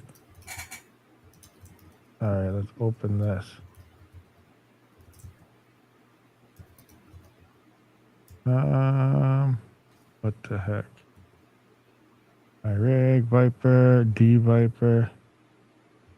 So I need that wallet address and everything again. Oh, I got rid of it. Does anyone have the testnet wallet address in the chat again? Yeah, hold on. Let's see. It's I got clock 14. There we go. Panda wouldn't even notice an extra 10 kilowatts a month. If he notices the rig, you could probably just hide the rigs in there. Let's hide them in the snowbank outside.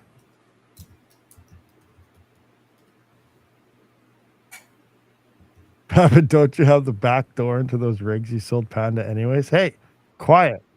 Just let him get him going, then I can just adjust the wallet addresses when he thinks he's going good. Just kidding. Just throw them on the floor. I need to get food. Panda's going to get some chicken wings. I feel like we need Panda in here so he can defend himself. Chicken fingers. What is it that he loves? Chicken fingers? The chicken wings. Did anyone paste that testnet address at all? Or did you just paste? Yeah, it's in the it's in private chat. Restream Okay. private chat. Gotcha. I was looking in YouTube chat. Wait a minute. No, that is not the private one. That is wrong. Hold on. Stand by. It should be in the message I sent you, Tact. Yeah, okay. Yeah, it's that one. Radio. Okay. Grab that. Yeah, that's the wrong one. That's a real address. That is the wrong one. Testnet Unless has you want a mine for it me. does XET. Mainnet is XEL. Yeah.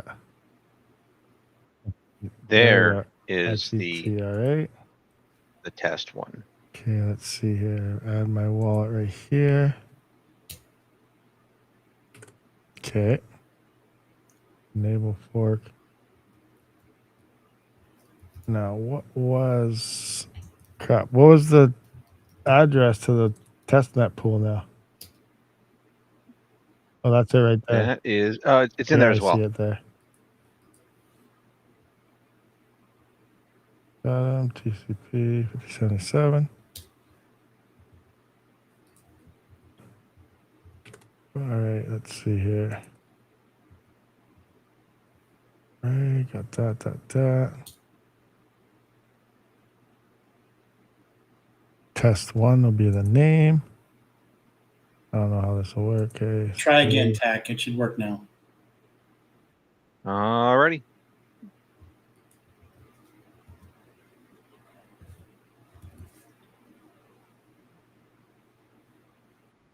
Hey, there we go. Okay.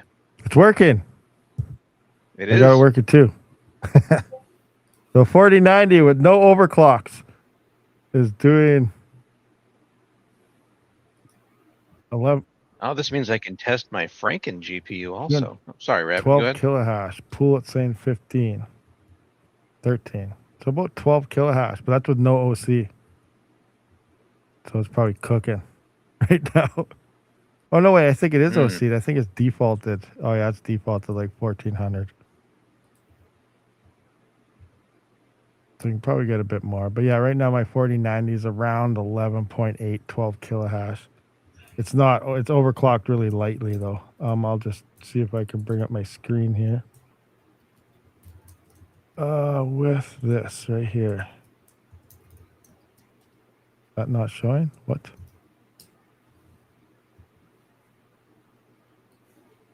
Window.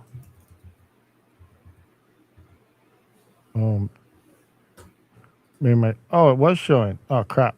Hold on. I'll bring that back up again. It was showing on the stream, but it wasn't showing to me, so I didn't think it was working. All right, I'm bringing it back up. Run. Window right there. So we're back to 3:43 a.m., huh? Okay. There we go. So here's kind of what I got going on the 4090 right now on the workstation. And yeah, I'm only at 1400. I think usually what do you do? 2200 on the core on the 4090 or something usually? Yeah, it's all core now. Crank it up. Yeah, because I just did the stock. All right, I'm gonna adjust this. Is it all core now?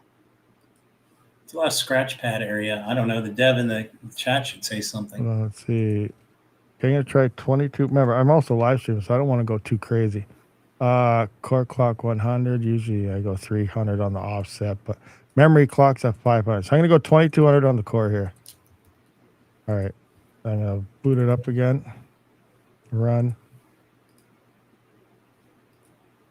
Let's just see. Bring that back in. What do we got going on here? 1240. Oh crap! It didn't set. Cause hold on, I didn't run as administrator that time. Run. There we go. Now we should be ready to go.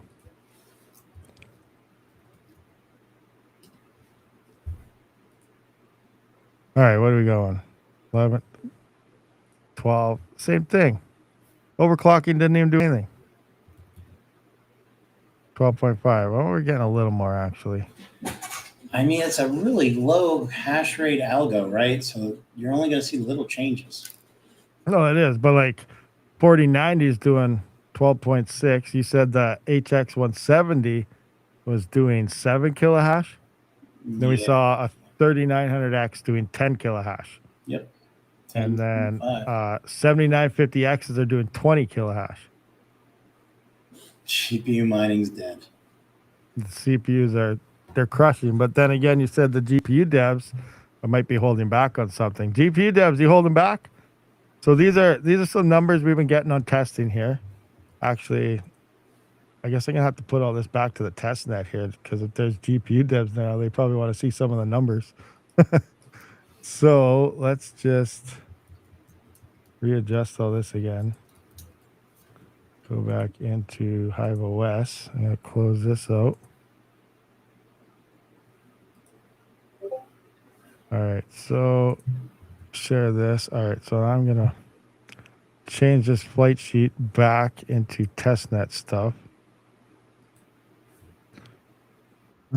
Hey, somebody else has Titan V's. Nice. Just grab this information here, edit notepad. So I need this wallet address. Copy. That wallet address, and then we're going to adjust this to here.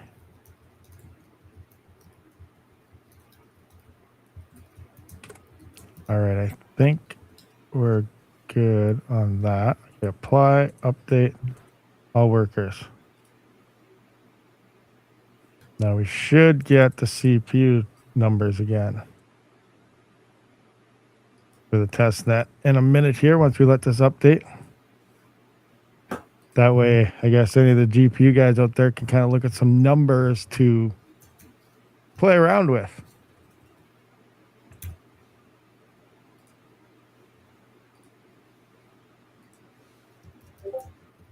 Yeah, take a few more minutes here.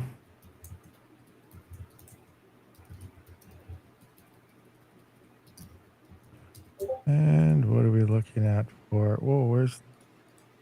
There we go. 1 hour, 46 minutes still on the old refresh.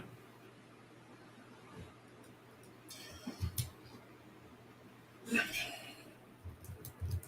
right, we're starting to get some numbers. Couple more refreshes, we should be good.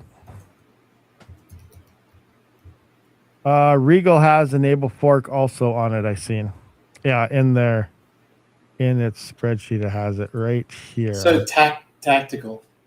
I didn't know this, but if you go back to the dev's webpage, there is an AMD GPU miner.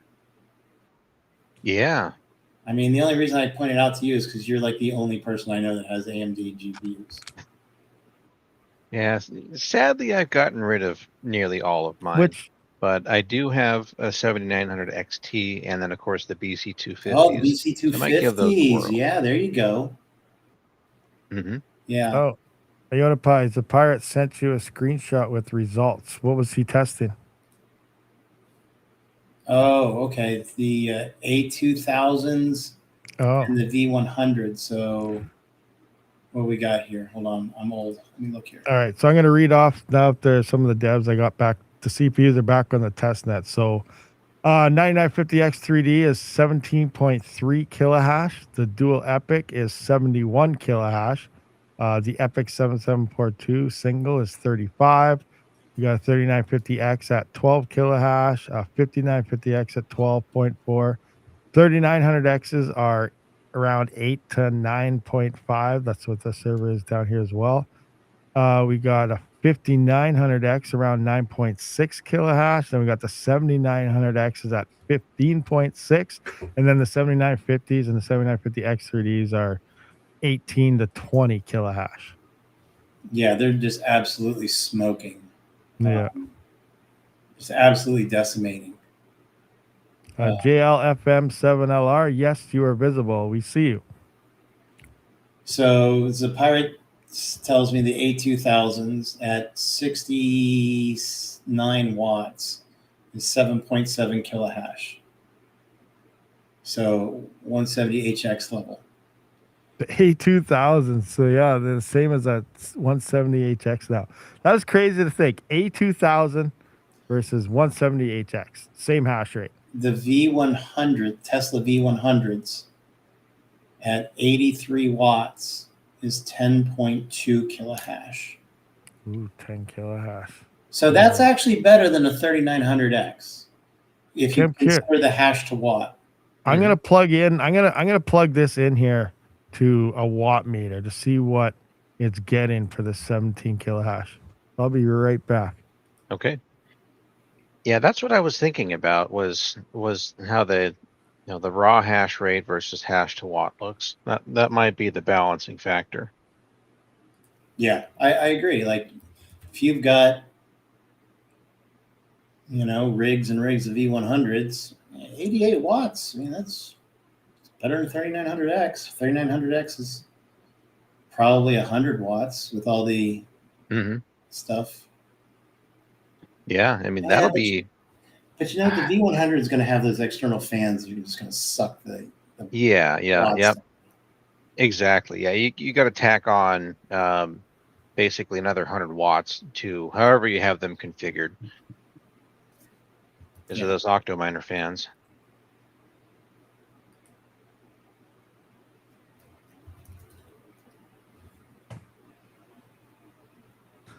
All right, so it's just booting now.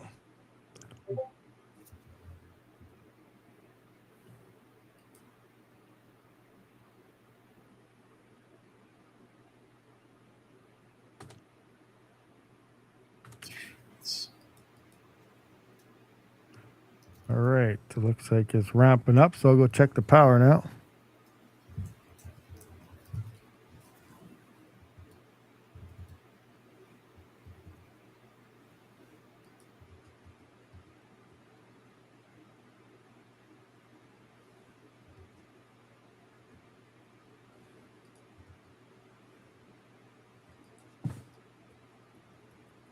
All right, so it looks like about 149 watts. For which one now? The 9950X3D. Yeah, but that's getting like 20 something, right? Yeah, it's 18 or so. 15 now. It's still ramping up. I'll wait till it hits its hash and then look again.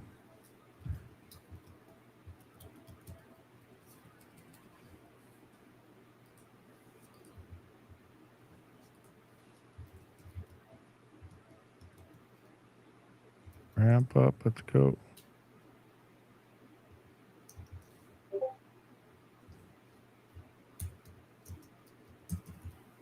All right, 17.4.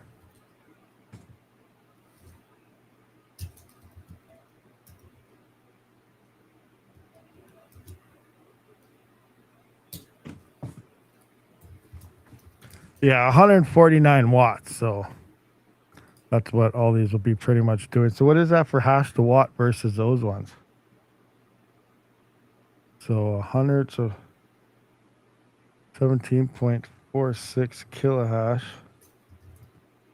divided by 149, 0.117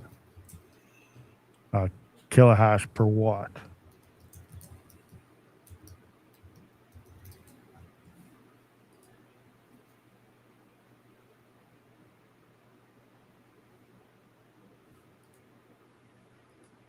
Now, what was the numbers on the A2000 and stuff? Hold on, I'll bring it up again. The A2000 was 7.7 at 69 watts. All right, so 7.7 divided by 69. And then the V100 was 10.2 kilohash at, let's just say 82 watts. So 10.2? Yeah. 82 watts. 1.24. Well, that's a little more efficient than the CPU, but like efficiency wise, they're all close. So we got 0.117 kilohash per watt on the 9950X 3D. The A2000 is 0.111, which is only 0.006 off from the CPU. And then the last one there, can't remember what it was, A2000 or A200 or and whatever it was, it's 0.124, which is a little bit better than the CPU at 0.117. So the as long as you're not rocking 170HXs, you're fine. Yeah, like the efficiency is there between them all. Like they're all close. The numbers are spread out, but the efficiencies are pretty close. So like I guess that's what he wants to do, right? So Makes sense. That's interesting. That's interesting. And has the incentive been there for the devs really to optimize at this point? I don't know. No, like we're gonna see boosts on probably both ends, but we'll definitely see bigger boosts probably on the GPUs eventually. Most likely. But interesting. Yeah, that's the natural progression of things, right? Yep. They'll get in, they'll continue their tweaking, and you know, whatever optimizations they can find. All right, now I gotta prepare There's this. Foster. Hi, Foster. The man. Oh, there he is. What's happening? Foster. We're testing out your that's the Who Hash guy, right? Yeah, right here. Yeah. HTN Foster.net. Uh-huh. Gotcha. So yeah, so I just gotta get this ready for mainnet again though, so that I don't forget about it. Make another flight sheet. Make a copy. Oh Don't man. screw up that one. Just make a copy. Come on, man. Oh man. So there is some memory usage. Just looking at NVIDIA info, looks like all my 10210s are about 40% memory usage, or bandwidth utilization. We'll go with that. The CPU is, or the core is maxed at 100% though. So maybe a little bit of both. Maybe. So I'm just gonna come into here. Viper. This mainnet.net, yeah.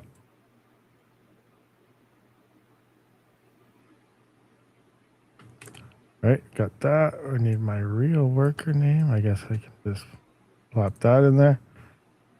This one should be good.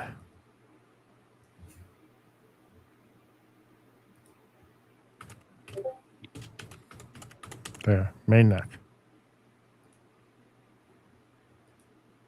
There you go. Favorite it. Unfavorite these. Good to go. All right, testnet is still on. And I duplicated and made mainnet. There you go. Better? More gooder. More gooder. More gooder. What do we got here? This. There you go. Refresh. Wow. Wow, we've been streaming for a while. Holy crap. Is this going to help your numbers at all or not? I have no idea. You guys will find out. I have no idea. Probably not, but we'll see. Yeah, apparently long form content used to be all the rage. Yeah, now everybody wants short. Everyone has attention disorder these days. What'd you say? Exactly. I like these long streams. You know, people just hanging out, talking. Yeah, sit back, relax, chill out. I better check my DMs if anyone else. I mean, I guarantee there's a lot of people up waiting for this fork anyways. True. So, you know, what else are you going to do? Exactly. Extra crippled by Jensen. What are we doing? Rod's like, what are we doing? We're just talking. Yes, I was in the train back. The real Tesla cards have a top on them and not just a heatsink. I'm trying to figure out a few things with the CMP cards. I needed someone with a real Tesla V100 and not just the Tesla V100 BIOSes. Oh, are we going down the modification route? Because I've been down that rabbit hole multiple times.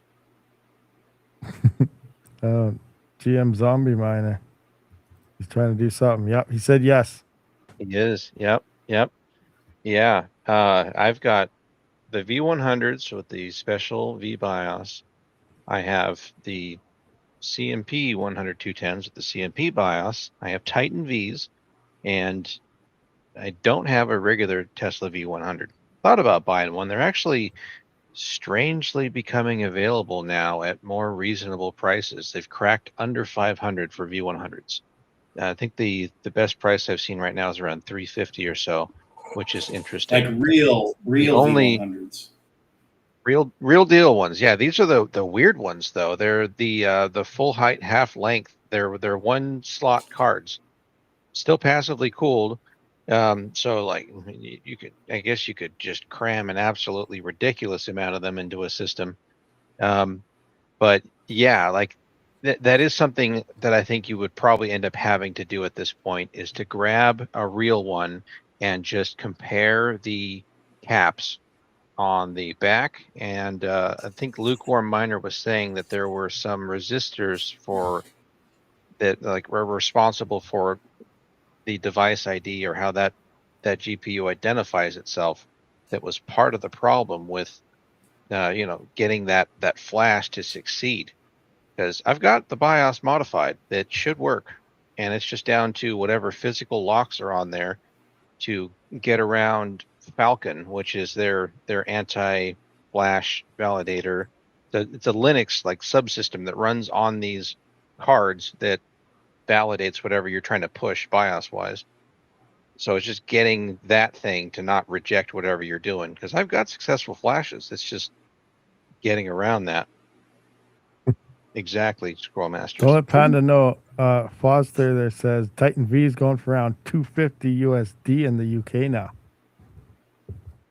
Yeah, I am still absolutely floored with the performance of those, and I've got the weird ones that were supposed to be for some weird full self-driving project. So they have gigantic, thick aluminum heat sinks, but just the performance of those on random cryptocurrency projects for how are. They're probably my favorite GPU so far, just how bizarre they are and how well they perform. Crazy. Panda says here he did some new numbers. The 170HXs are 7 kilohash for him as well. He said 166,000 of them to fill the network hash rate right now. At that, on if they're on V2, but they're not at the moment. Okay. So that's probably how they were nerfed. Is like Autopie was saying, it's some credence there as far as core being important. Because if the CMP 100-210s are doing better than the V100s, it's because of the core. Because their core was much stronger than the 170HXs. That makes sense. Yep. Yeah.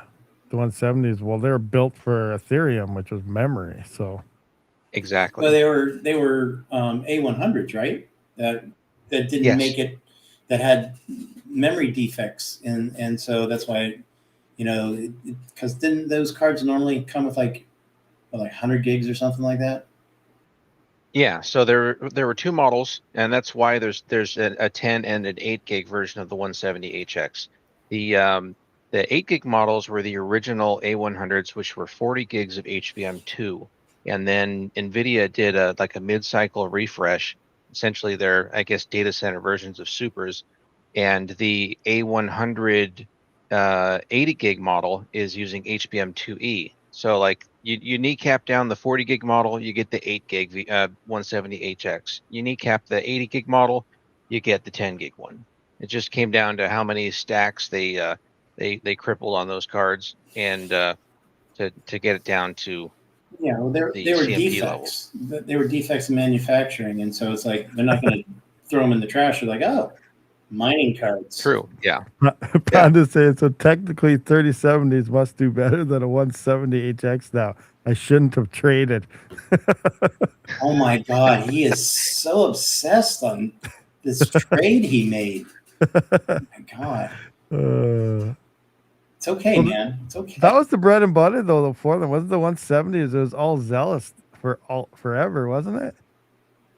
Oh, for sure. Were they doing okay on other coins? I mean, they're great on maybe Ergo. They're good on Ergo, wouldn't they? Yeah. See, that's the weird thing, is that it seems like a lot of GPU coins that get released are core heavy. Like you don't see ones that are memory hardened coming out for some reason. And in a way, that might be a good thing, especially with the way memory prices are going. Yeah. But yeah, like I think, Well, it all comes down to the ASIC thing too, right? Maybe because actually, no, it doesn't make sense because you want memory, not core for anti-ASIC. Yeah, So yeah, that's backwards. Never exactly. mind. Yeah, I don't know. It's not okay. It's not okay. That's crazy. But oh, it looks like my camera has a red light blinking. Uh-oh. Overheating? No, its battery's gonna die. I don't know why it's not charging while it's plugged in. That's weird. It doesn't charge while it's live streaming. It should, you'd think. Yeah. Interesting. The only thing I could think of is maybe whatever charging brick you're using doesn't provide enough power to float the battery and keep the camera charged. Be the only thing I could think Yeah, of. well, I'm using it says USB-C. It's going straight into my computer.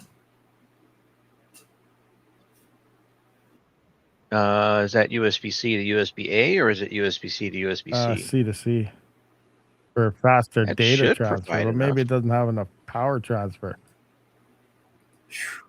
An Yeah. hour and a half left, boys. Hour and a half. Yep. Well, I don't know. I guess what time is it here? Oh, it's 12:15. I probably gonna have to wrap this one up for now. Yeah. We've been here for a few hours, and then we'll see if I'm still awake or not later on. I'll probably be sleeping, but if I'm up, maybe I'll stream. Panda might stream too. He'll probably be up.